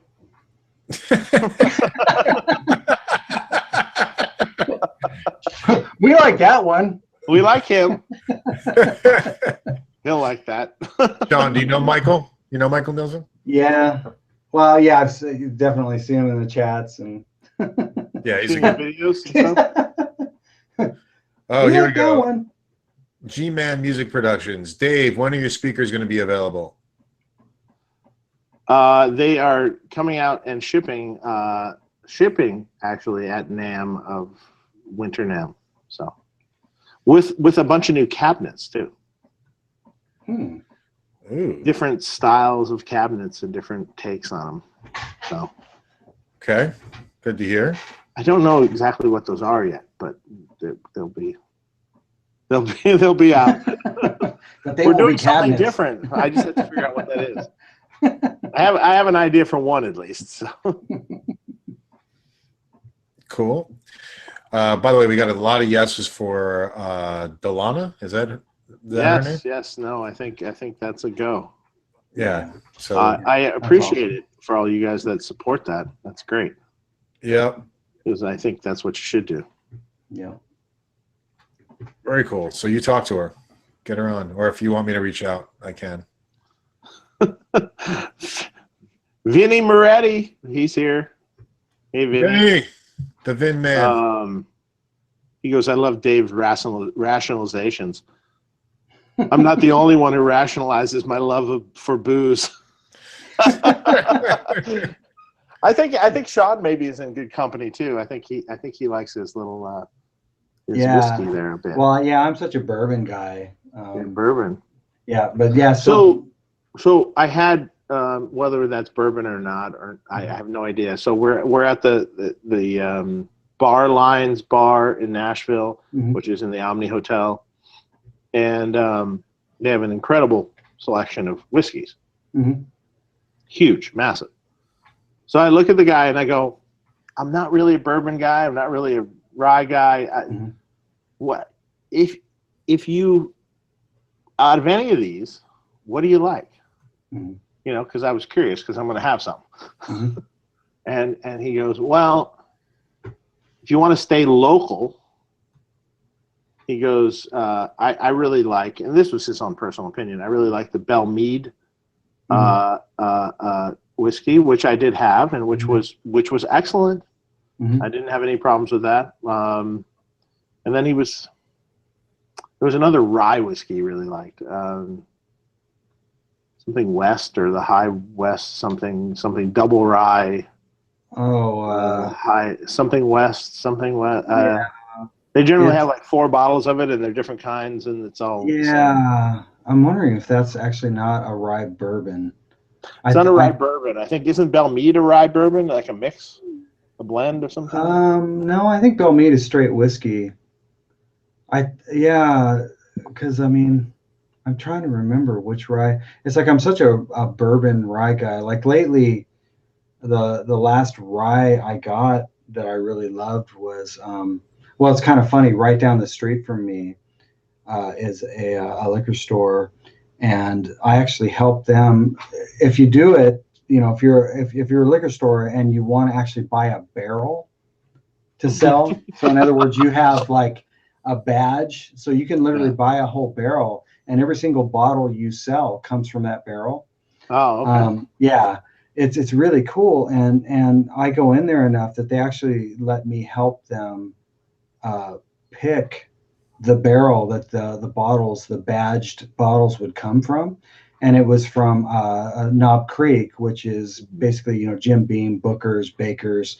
And I helped them pick out the Knob Creek 120 barrel, and that's what I'm drinking right now. And it's insanely good. But I also helped them pick out a single barrel rye that is actually 115. Now it's called 115, but it's actually proved taller than that. So the bourbon that I'm drinking right now, even though it's Knob Creek 120, it actually proofs out at about 128. So that's actually the proof of the bourbon. This rye that I just picked, or helped them pick out is Knob Creek 115, which you won't see. It's pretty kind of rare, but it actually proofed out way taller than that. And for me, it's like whiskeys are smoother, I guess. But I'm one of those guys that I think the reason I like bourbons is because it's the difference between a Merlot and a Cabernet wine. Merlot is going to be really smooth and two-dimensional, but a Cabernet is going to be really big and three-dimensional. So when I got into bourbons, I instantly went from 80 proof Woodford, 80, 90 proof Woodford Reserve. I instantly jumped to Booker's, Knob Creek, anything that was 120 and up. That's what I had to have. Ass kicking, basically. Yeah, and because it's just, you certainly have to sip it. If you're one of those guys that wants to do shots, for God's sakes, don't drink Knob Creek 120. No. But if you're a guy like me that just likes to sip, the high I shouldn't say high gravity because that's more of a beer thing, but the higher proof bourbons, that's my thing. I forgot what Chris brought already. Oh, Woodford? Man. Well, I know he likes Woodford. Pritchard's, I think, is another one that he likes. Might have brought Woodford. Yeah. Something. It would have been Woodford Reserve. The cheaper. Yeah, that's what it was. Yeah, yeah. Woodford Reserve is fabulous. It's a 90 proof, really smooth bourbon. That was pretty good. Oh yeah, yeah. Well, that's actually the first bourbon I ever had, and then I kind of went from there. I'm not totally a bourbon guy, so Uh-huh. I was enjoying the Bell Mead though, which was not exactly bourbon, but yeah. Well, whiskey is going to be less spicy. It's smoother. It's a lot easier to just drink, especially if you're not a bourbon guy. I'm not totally a bourbon guy. I mean, I developed my taste for Scotch. Mm-hmm. George Metropolis is texting me right now. He goes, yeah. Eagle Rare is tough to beat at $25 a bottle. Good bourbon. Yeah, sure. Well, yeah. Well, unfortunately, George kind of ruined me on the Scotch, and then I started liking Scotch, and then Mark, you still have your bottle, don't you? I should just ship it to you and have you finish it. That's fine. Well, it's funny because like Scotch is an acquired taste because it's there's a smokiness, and that boils down. Well, certain Scotches are more peaty than others, but like for me, I really love Lagavulin 18. That's my Scotch. But that's a pretty peaty kind of smoky. It's and then you can get in the Isles. You can get in the Isles Scotches too, which are burnt wood basically. Oh yeah, yeah. So Scotch is like Scotch gets crazy. I think the first Scotch I had was actually the Macallan was the first Scotch I had, and I liked that. But then I kind of got into the what's more smoky, what's more kind of peaty. Mm-hmm. And when I was out in London, a friend of mine turned me on to Lagavulin, and it was the 16, and then I tried the 18, and I was like, done. It's so expensive, obviously, so I don't buy it very often because the Lagavulin 18 will cost you, $130. Yeah. Wow. But it's so good. I do the Belvini double wood, which is sitting at $60 some odd. That's a kind of acceptable. Mm-hmm. But it's all George's fault. God damn you. Good for you, George. But here's the thing: if you're coming to Winter NAMM, you're in big trouble. Yes, because we have a bar in our sound room. Oh yeah, see that's going to be problematic. We have a full bar. Nice. Yeah. Generally stocked with really good tequila and really good Scotch, but we could possibly augment that with some other stuff. I'll bring you some anyways, man. Well, you're not going to hear me about tequila or Scotch, to be honest with you, but and high end, like not crap. No, I know, I get you, man. But no, I'm really going to try and make the Winter NAMM thing fly. It's like I said, I'm already looking at hotel rooms. I just want to get out there on my own steam. That's what I was telling Mark. I just want to be able to get out there and make it happen, on my own steam, just show up. And I just want to, it's like, I haven't done a NAMM show in Winter NAMM, especially. It's been over 10 years. And I just want to be able to come out and hang and meet people I've never met, but also I've got so many friends out in LA I haven't seen in years. I would love to just be able to see them. Do it now for your current career.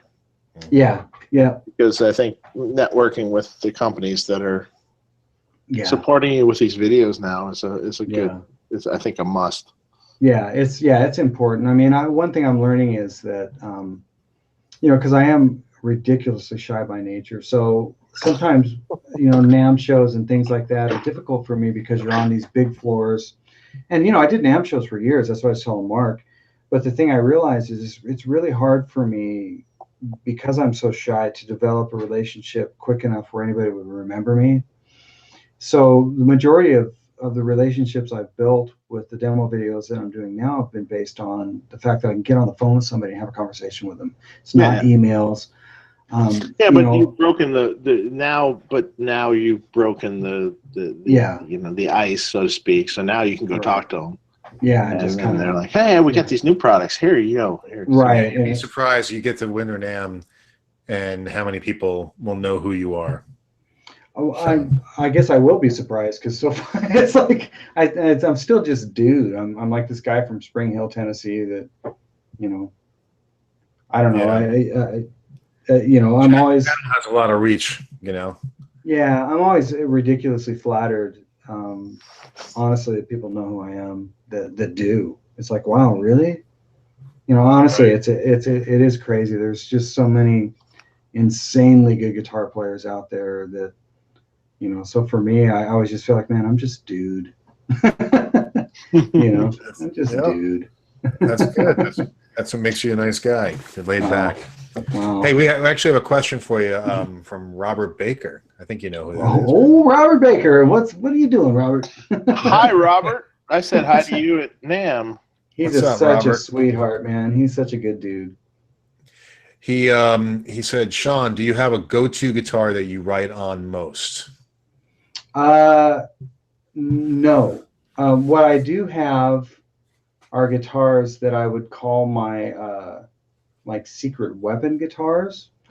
When it comes to the go-to guitar, like, okay, put it this way, if someone sends me a pedal or an amp or whatever, in general, I will say the first guitar I will always pick up is it on camera? Barely. You can see the edge of it there. It's my Sir single hum guitar. I know those pickups so well and how they react, and because I can listen to the pedal with 2 single coils and a humbucker, I can kind of get an idea instantly of what that pedal's doing based on how well I know that guitar. Mm-hmm. When it comes to writing, no, I'll write on whatever I happen to be picking up. But that being said, I do have what I consider secret weapon guitars.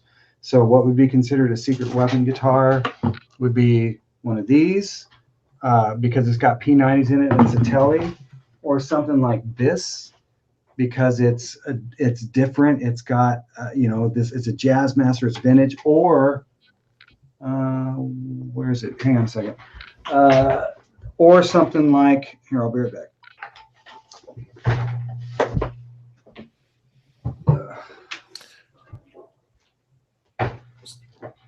So Dan Pfeiffer wanted to know. Or this guitar. Oh, yes. There we go. Yeah. So same. So with this, wait, what am I? This is it's a Duesenberg Majesto. Oh, yeah, okay. And with gold foils? Sorta. Sort of. That's what I thought too. They're more P90 than gold foil, but super cool looking. Oh, it's killer. But the thing with this guitar is, it's my secret weapon guitars are guitars that I sit down with where I'm like, God, I got nothing for this session, or I just don't have any ideas. Pick up something. I'll pick up, yeah, and then all of a sudden it's like, oh, wait a second.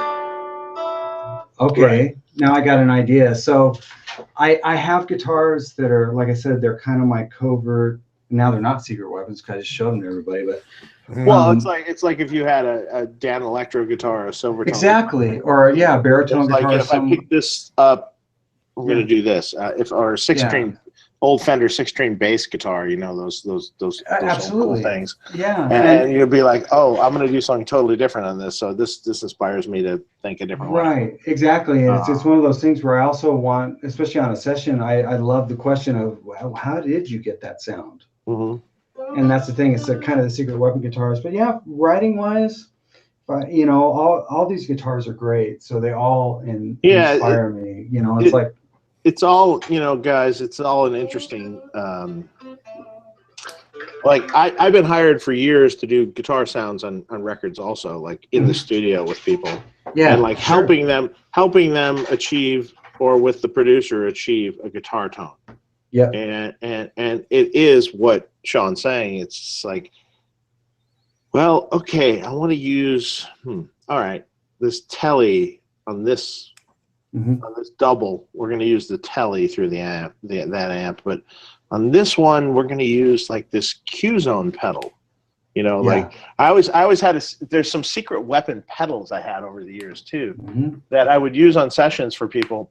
And it was like the Q zone was such a simple, stupid pedal, but it's a fixed wah filter. In case you don't know what it is, that you can manipulate it, but so useful in tracking guitars. When you come up to that part and you don't know what to do with this little accent part that you're doing on top of all these huge guitars, and it has to stand out, and it can't like you like set it for a frequency and you just dial it in where it's kind of obnoxious almost, but in the track it's not obnoxious. All of a sudden it just pops out and goes, oh, there we go, right there. Oh yeah. Well, that's the thing. It's like my like go-to trick, you know, because I call them soundbite tricks. But one of my go-to tricks is Prescription Electronics Octavia. Oh yeah. You know, the experience pedal into you know, any wah pedal. I've got an old full tone Clyde wah. You'll set that wherever and play melodies upper end on a neck position. And it's killing. Sure. It sits in the track. It doesn't get in the way of anything, and it's fixed. And yeah, it's, you know, session players especially, we have to live in sound bites. So for me, like even when I look at something like Line 6 has got their new kind of version of the M9 and the M13 thing, and I look at that and I'm like, that thing is genius. You want to know why? Because it's right in front of me. It's like I don't have one yet, but I'm going to get one. I can just go goink. Secret weapon, it just saved my butt. Soundbite just got fixed. And a lot of, especially in Nashville, a lot of session players, that's the thing. It's like you got to move quick. You got to have that perfect soundbite right away. And yeah, that's it. You have certain secret weapon guitars. Well, you know, all those, any session guy, even in Los Angeles back in the heyday, I remember, you know, working for Andy Brower's Studio Rentals and carting, you know, Steve Lukather's gear around and Dan Huff's and stuff when I was 18 years old. And to sit them and watch them in the studio for a minute was very interesting. It's like literally like, I remember Dan Huff specifically, you know, they put up a track and like they don't know what's supposed to go on it. They have no idea. They just go, here's what we got.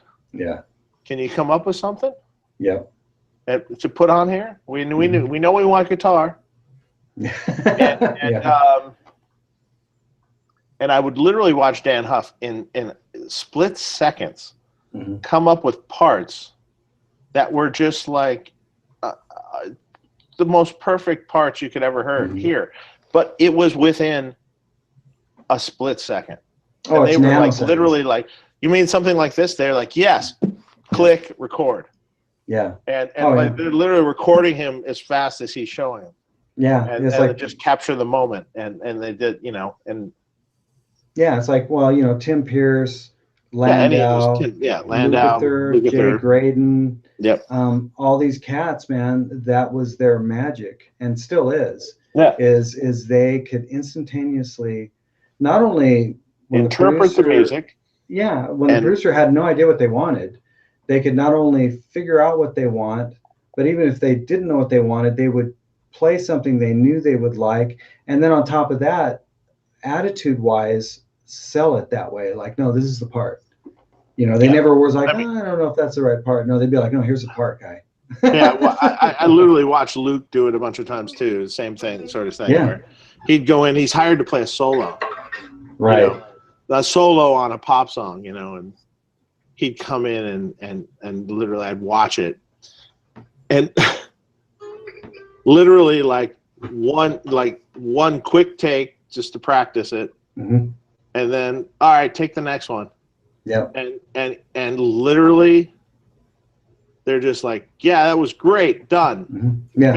He's like, okay, see ya, bye. Because he was out the door with his wallet in his hand. Because the worst mistake you can make is when they say, oh, that was great, make the mistake of because all guitar players do it, is going, oh yeah, but that one thing, I'm not, you know, it's like, no, that's the take, you know, and I think that's one of the hardest parts. That's one of the hardest parts of session work is, you know that it was good, because otherwise you're going to wreck it. You're going to make that producer and that artist start second guessing what you just did that was actually really good. And that's the thing, like take the solo and go, yeah, that was killing. What's next? You know, it's just you good? Yeah, I'm good. Great. Okay, go on. What's next, man? Because I have friends that are I have a friend of mine that's a really good artist in his own right, and he writes a bunch of songs and stuff. but he's his own worst enemy, because he will get a song to a point where I'm like going, man, that's great, man. Mm-hmm. Killer. I love the vibe of it and everything. And then he will work it to death where I hate it. Yeah. I'm like, going, what happened to what you had? You're Dude, right. what you had was great. Well, the vocal wasn't that good, and it was a little pitchy here and there. And I go, I don't care that it was pitchy. It was fucking really good. Yeah, it was and in the could pocket. have just kept that performance, because that performance, the thing in the studio is the performance. It's like what they say when someone records a demo and they can never top their demo. Yeah. Because it's the performance, it's capturing the moment. Yeah. And sometimes you can't perform it. You can't top it. And I remember John Shanks was telling me he worked on a Stevie Nicks record. Mm-hmm. And when he did the demo with her, it was at his like house that he had at the time. And the window was open, and the lawn guy was mowing the lawn, and there was a dog barking, and all this stuff.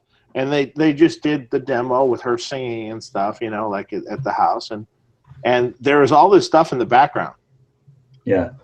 And he could never replicate that vocal again. Yeah. The performance she did at that vocal, he never replicated again. So in the end, they kept that vocal. With all that stuff in the background on the record. Yeah, well, here's how it works, and it's something I've learned, even just doing demo videos. What happens is, whenever you turn, because the mentality is practice at home, perform or play live. The practice at home. But what happens is you do the one performance, and then unfortunately you start trying to practice that performance to make that performance better. Well, now you're practicing basically to tape. Right. And what you're getting is something that's more articulate, but not nearly as magical as performance was. And it's a really delicate balance. And I really struggle with that, even in demos, blowing solos. Like lately, I've started getting to the point where I let things go, which is astronomical for me. Because normally it's like here's how I do these solos on all these demos is I just let it roll by. And I think I got nothing, and I'll just keep kind of screwing around, but then I'll stumble on something I do like. And then I'll kind of be like, okay, how can I now have to learn this and figure out how to make this fit, because this mistake was awesome. But what'll happen is I'll do 10 or 20 takes of a solo because I had a sound in my head from a mistake I made, but now I got to get it perfect. And I'll do take after take after take until I'm happy with it. Nobody else will know what it was I wasn't happy with. And now lately I've been like, no, that take is fine, one take. No, I can't let it drive me nuts. well, for the videos too, right? For videos and stuff. It really doesn't matter. It's I mean, it doesn't, because for me, unfortunately, it's like I'm still an artist enough to be, even when it's a demo video, to be very concerned about the performance. But at the same time, I have to like let go and just go, you know what? It's still fine. It's I missed that 16th and that 32nd. It was a little bit off, but because otherwise I literally sometimes on some of these solos, I'll run across a line that I made a mistake, and it's like, but now I got to figure out. And then what's hilarious is it's like cramming for an algebra test I didn't give a crap about.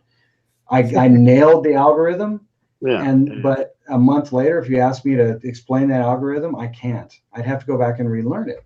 Yeah. Because it was in the moment, and that's what I did. It's like, when I play live, it's just so funny because I can't play what I did actually in that moment in the session, because that was there and then it was gone and I'm off to the next thing. Yeah, sure. I have to relearn that. You know what? Sometimes you have to just go with what you did. Just go with it. And if it has a little blurb, a little mistake in it, I think that is better. That's the thing. It's like it's like something Frank Zappa used to say. It's like, well, it's one against nature, man. Yeah, I mean, and that's the thing. It's like, just go for it. If you miss, it's okay. It's not the end of the world. But if you get it all perfect, practiced, it won't be as magical. Like all those little missed nuances and the you know, supposed timing errors are actually what made that solo or even that rhythm part so magical. I mean, are the meters tight? No, but we all freak out when we hear those grooves. They are sick. So then that's the whole point. Well, somebody explained to me a long time ago with recording and what the classic recordings that you heard. So you have a band that was sitting in a room that played together as a band, and they tuned to each other. Yep. Okay, like maybe there was a reference tuning, but then they tuned to each other. Yeah. So then no tuning is exactly right. Close. I mean, like relatively in tune. And so then they tracked a song, and so you have all these slightly off tunings. Yeah. So you have this for the vocalist now is going to come in, and so you have this wide path because the tuning isn't exactly like pitch perfect, you know. Right. So you have this very wide path. So then this vocalist has to hit this wide path. Little bit variance, you know, there. He can, it's not like, you know, like a dental floss, you know what I mean? Sure. And so in turn, then he sings and it sounds fine. It sounds great because all this stuff is not exactly in tune, but it sounds relatively in tune and you get these big, fat, great sounding records. So now fast forward to today, where everything is tuned to a gnat's hair, and you have your, you know, it's basically like dental floss, right?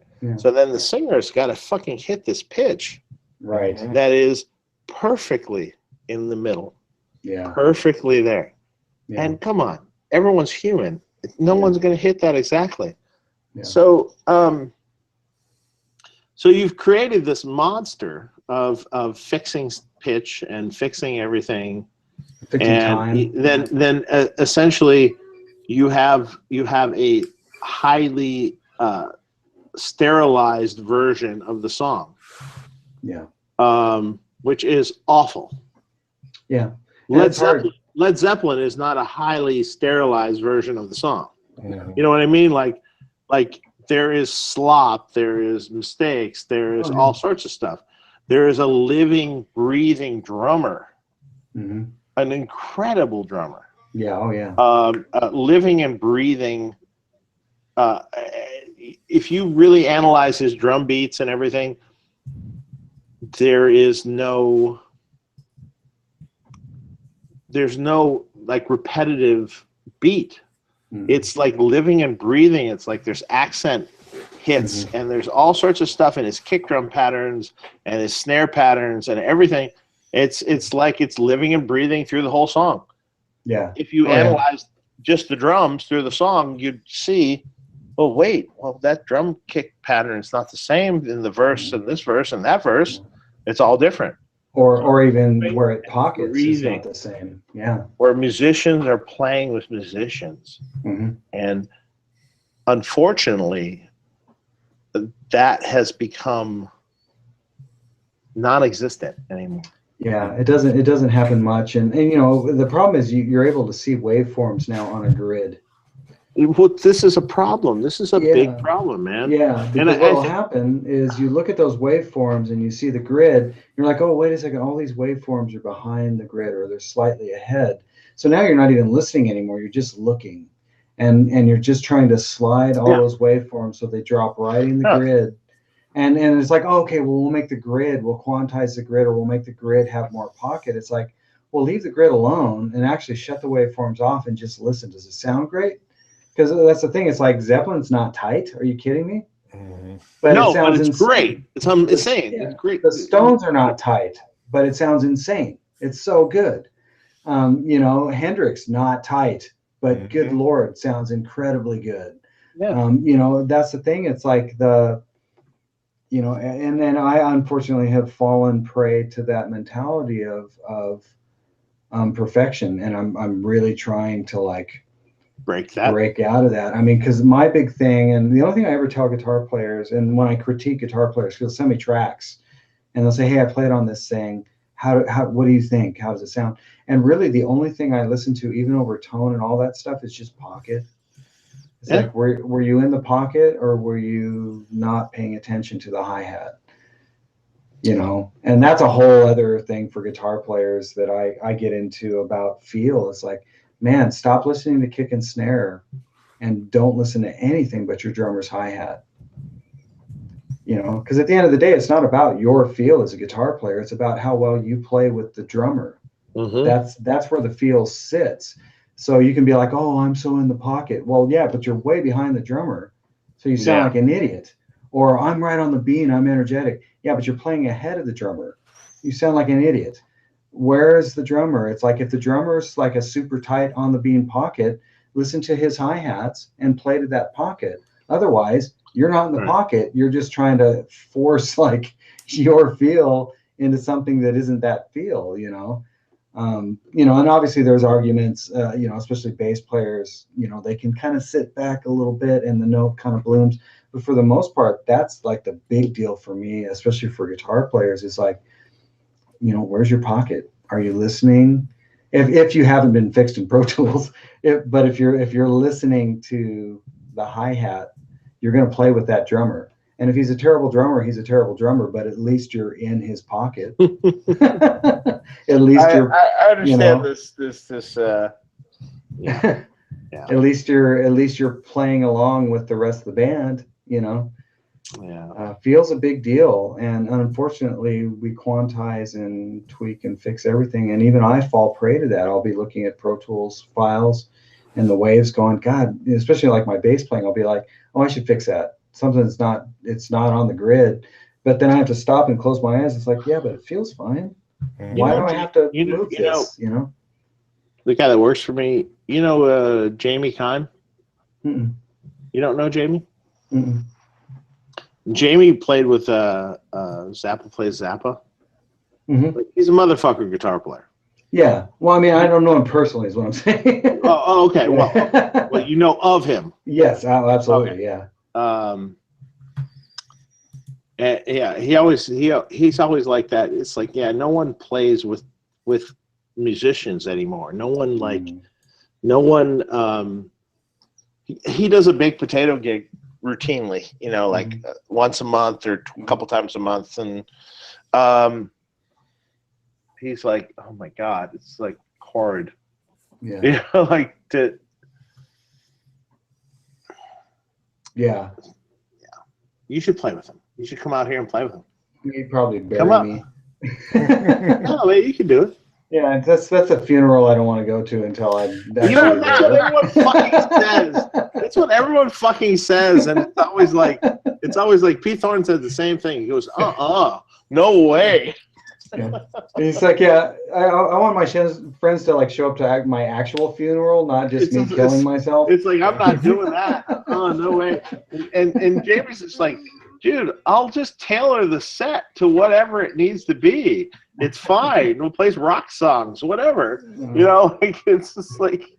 But no, it's Pete Thorne's like, no, I'm not going anywhere near him. No, I second that. Oh, Jesus, that guy's crazy. Yeah, that's funny. Yeah.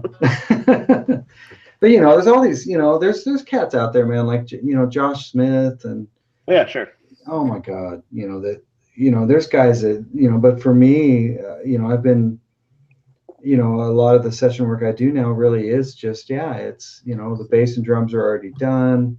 They want me to add guitars to it. And then they'll chop up what I did to bits to make that fit. You know what I mean? And then, you know, it's just kind of a different world now. I you know, I don't know that I want to just totally crap all over it, but it's just progression. Things have changed and people don't, just, I guess it's kind of sad, but at the same time, it's like things are progressing and it is what it is. Yeah. Yeah. Hey guys, I'm sorry, I'm kind of fading out here. I've been up since like 5 in the morning. Oh, too bad. Yeah. Get your shit together. I can sleep. You guys can wake me back up. And Dave, we do have a question for you though. Metal Madness wants to know, Dave, did you ever meet Dimebag Darrell? No, I didn't.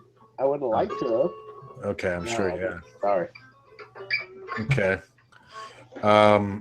There's some other stuff down in here about Rat. I don't know how that came up, but well, because Warren's no longer in Rat. Yeah. So, yeah, we won't even talk about that because that just doesn't compute for me. Yeah. I'm sorry.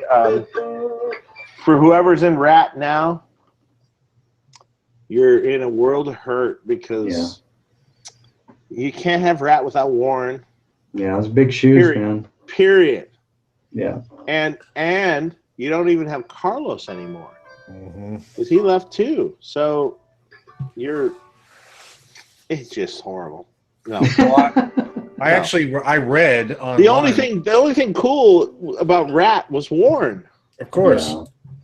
Warren was a great guitar player and Amazing. no. Come on, really? I mean, like the only reason anyone comes to their show is Warren still. Mm-hmm. Come on. That's true. Those are big shoes, man. No one. If someone else goes there, no one cares. It's true. No one cares anymore. Come on.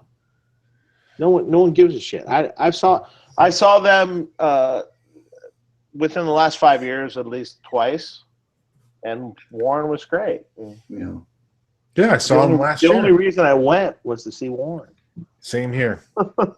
Yeah. I went to the show. But I saw Carlos too, and that was cool too. Carlos was really good.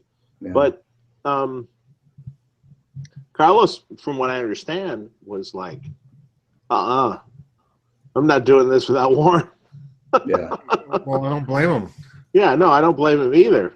So, Yeah, it's interesting. I'm friends with on Facebook, the guy who they said is replacing Warren. Who's that?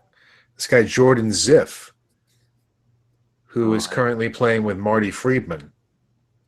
Okay, good luck. But I don't know if that's true or not. So it could be completely false. But I read it online, so it's got to be true. It always is, man. Right. It always is. It's got to be true. So, but Well, good luck. Yeah, exactly. Good luck having. Good luck, man. Anybody showing up? Honestly, they have a very large uphill battle, I believe, without Warren. So Yeah. I mean, that's the only reason I had any interest whatsoever in Rat was. Well, Warren was a fantastic guitar player. I think he had a really interesting style, and everything about what he did over the years was really cool. And the only thing left with Rat, which is sort of a relatively dated band, it would be Warren. Right. And I think the last record they did was actually pretty good, which was surprising. Wow. But Infestation, that was a good record. Yeah, actually. Warren is no Petrucci. I'm like, Petrucci is no Warren. Sorry. Yeah, I was gonna say you can't really. No, in fact, I would prefer Warren over Petrucci. Yeah, I mean, Petrucci's a killer player, but Warren is got the magical. There's that. There's a magic touch. Yeah, he's got that. And he can write songs. He wrote great songs. He wrote great songs, and he had a magical style. Yeah. He's one of the great guitar players. Absolutely. That existed from that era. Like you have your Warren DeMartinis, your Lynch, you have your Eddie Van Halens, you have Jakey Lee, and you have a couple other guys in there. But from that era, Vivian Campbell, maybe, okay, sure. Yeah. From that era, I mean, those guys were all guitar gods. Yeah. And so, we don't have any more guitar gods. There were so many of them then, but now we don't really have that many. Yeah, not really. Not in that style. You're right, Dave. It doesn't have to be that style. I don't feel we have any guitar gods anymore. We don't have any guys that are really I mean, there's a few. You got Joe There's Bonamassa. Okay, Joe Bonamassa did great. Okay, that's fine. But even Joe, I mean, Joe's no spring chicken. I'm trying to think of like the really young young guys. cats. You want to know a great guy? Who is an artist of ours, and who's just touching on what he's going to do, is Sammy Bowler. Yeah, Sammy Bowler has done a bunch of kind of instruction videos for Guitar World. He's a Friedman artist. He does an incredible, like, he has this incredible technique of this kind of like this. Well, I mean, it's not something that's not been done before, but this kind of tapping, almost like Stanley Jordan sort of tapping. Oh, I've seen that kid. Young long-haired guy. Yep. I think I posted him. You've probably seen him on my channel. Yeah. And I think I posted. We did a concert in Detroit, and we posted a clip of his concert where he played with his 3-piece band, all instrumental, and it got crazy action too, like crazy views, crazy stuff. But the interesting thing about his instrumental stuff is it has sort of tension to it, meaning it can be kind of heavy, but it has this tension to the playing where you're like you're on edge. It's not like this. It's not the Joe Satriani or the Steve Vai or the stuff that's kind of pretty. It has more angst and tension to the playing, and I find that really interesting because I think he can do a lot with that, and I think he will. Yeah, he's going to do an instrumental record that is really cool, but it has this kind of rock tension, almost like. Have you ever heard of the band Russian Circles? So Russian Circles is a heavy sort of rock band, but it's instrumental. Right. And I saw them open up for Mastodon and another band, and I'm like watching them, and I'm like going, this is all instrumental, and but it's heavy. Right. And it's really cool. Yeah. Like the way they do it. And I think Sammy has a different take on it. But he has there's a certain interesting element to what he's doing that makes it be, not the typical thing. Well, I'm always looking for especially really young cats, like the last. He's like 24, 25 or something. Yeah, see, that's great. I mean, the last young guy I heard where I was like, man, that guy's got the tone in his hands was this kid, Marcus King. Blues player. Okay. Josh Smith, I think, had him out on one of the like blues cruises things. He's kind of got long like red hair. That sounds familiar. Yeah. Insane singer. But for me, I'm always like the ones that scare me are the ones that have a ton of tone in their hands at a really young age. And that kid, when I heard him, it was like, and he certainly has chops, but he's got this left hand tone where it's like, you can't learn that. You've already got it.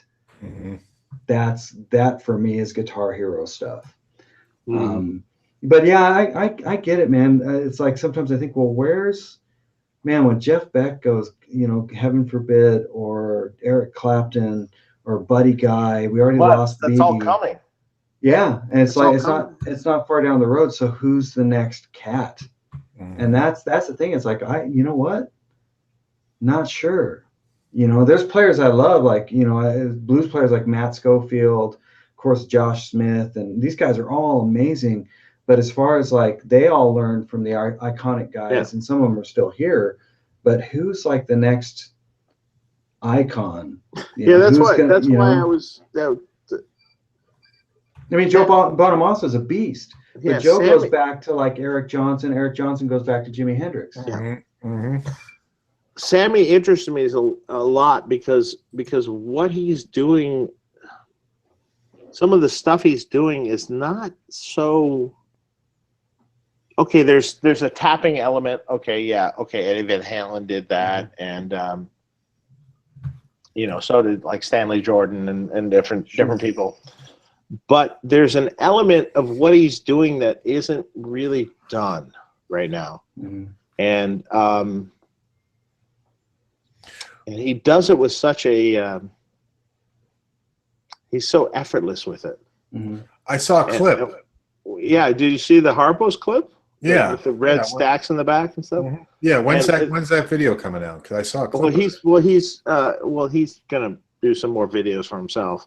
Oh, okay. From that, but yeah, there was just when I saw him live, I'm like going, wow, that's really cool. And I don't really like instrumental music.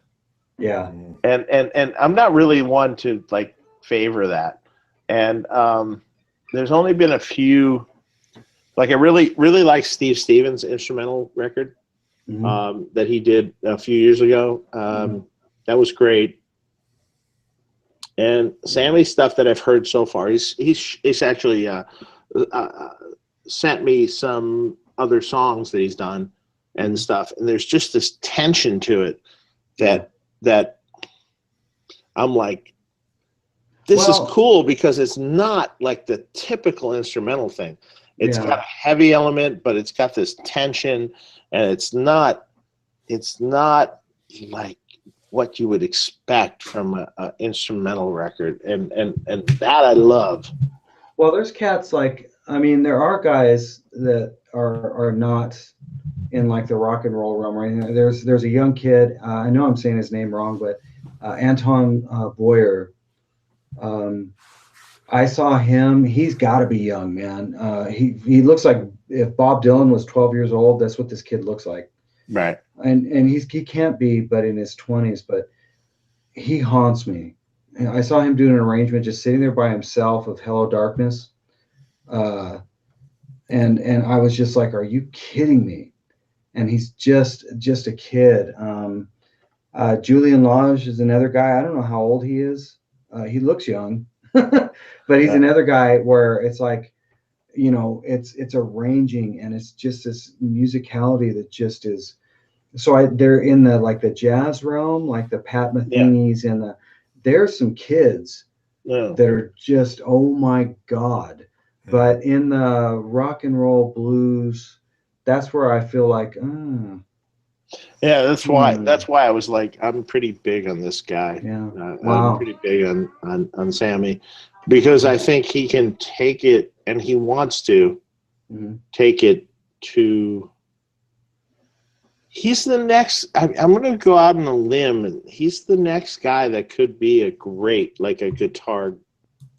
Wow. You know, like interesting guitar god, if you know that's possible these days. Yeah, because I mean, you know, because with it sounds like with him, you know, who he's up against is going to be like the Frank Zappas and the Jeff Becks and the, you know, but that's done. It's done. Yeah, well, that's what I mean, though. It's like so young people are like only know him, and right, and I think his I just watched him perform at the show we did. And it was just like when you watched him perform, he was so effortless in his performance. Like he just was so natural and just laid back and like just like how he is in normal life. Right. And he just like, yeah, cool, I'm doing it. You know, and you're just like, fuck you, man. You're fucking killing it, dude. Yeah. You know, well, that's you know, that's the thing, and it's something I have to work on in my life, even creeping up on 50, is the best guitar players are fearless guitar players. He's fearless. Yeah, and that's the thing. It's like for me, it's like I'm still scared to death to play in front of people. It's like, you know, but the ones that are truly great are the ones that are fearless, man. They just, you know, I guess, you know, so I think that's why I love watching like Mike Landau play so much is, man, when he breaks into a solo, it's like nobody's there but him. And he's fearless, man. He'll just go for something. He might miss it, but he don't care. He'll hit it again, you know? Yeah. And it's like those are the guys that just, you know, wow, who's, you know, even that, it's like, well, God, who's after Mike? You know, who's going to be the next Steve Lukather or Jay Graydon? Well, that doesn't exist anymore. Eddie, like, you it's know, kind of no. like that's Well, the I tough guess, one. Dave, the problem is the mentality of that doesn't exist anymore. Yeah. Maybe nobody cares that there's not going to be another Eddie or another Lukather or a Jay Graydon or Landau. You know, Well, and maybe that's certainly- sad. certainly- I traveled with this Sammy guy, and he didn't know who Mike Landau was. I'm like going, let me educate you. Oh, good Lord. Wow.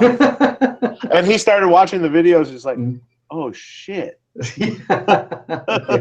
And I'm like going, well, he's 24 years old. Yeah, and That's yeah, what you should- you know. it's And, like, why would but he know who Landau he's is? well versed in a lot of other guitar players, but he just Yeah. didn't know Mike Landau for some reason. Yeah. I'm like going, oh man, Oh God, you yeah. got to look at this. You have to look at this, and you Yeah. have to look at this Yeah, Yeah. yeah, because he's going to school you. yep, yeah. You're gonna be heartbroken. Yeah. So, By the way, that redheaded kid, his name is Toby Lee. Toby which Lee. redheaded kid? I think you were saying a young that Oh no, blues kid. no, Blues it's definitely, no, it's definitely Marcus King. He's got Oh. really long red hair.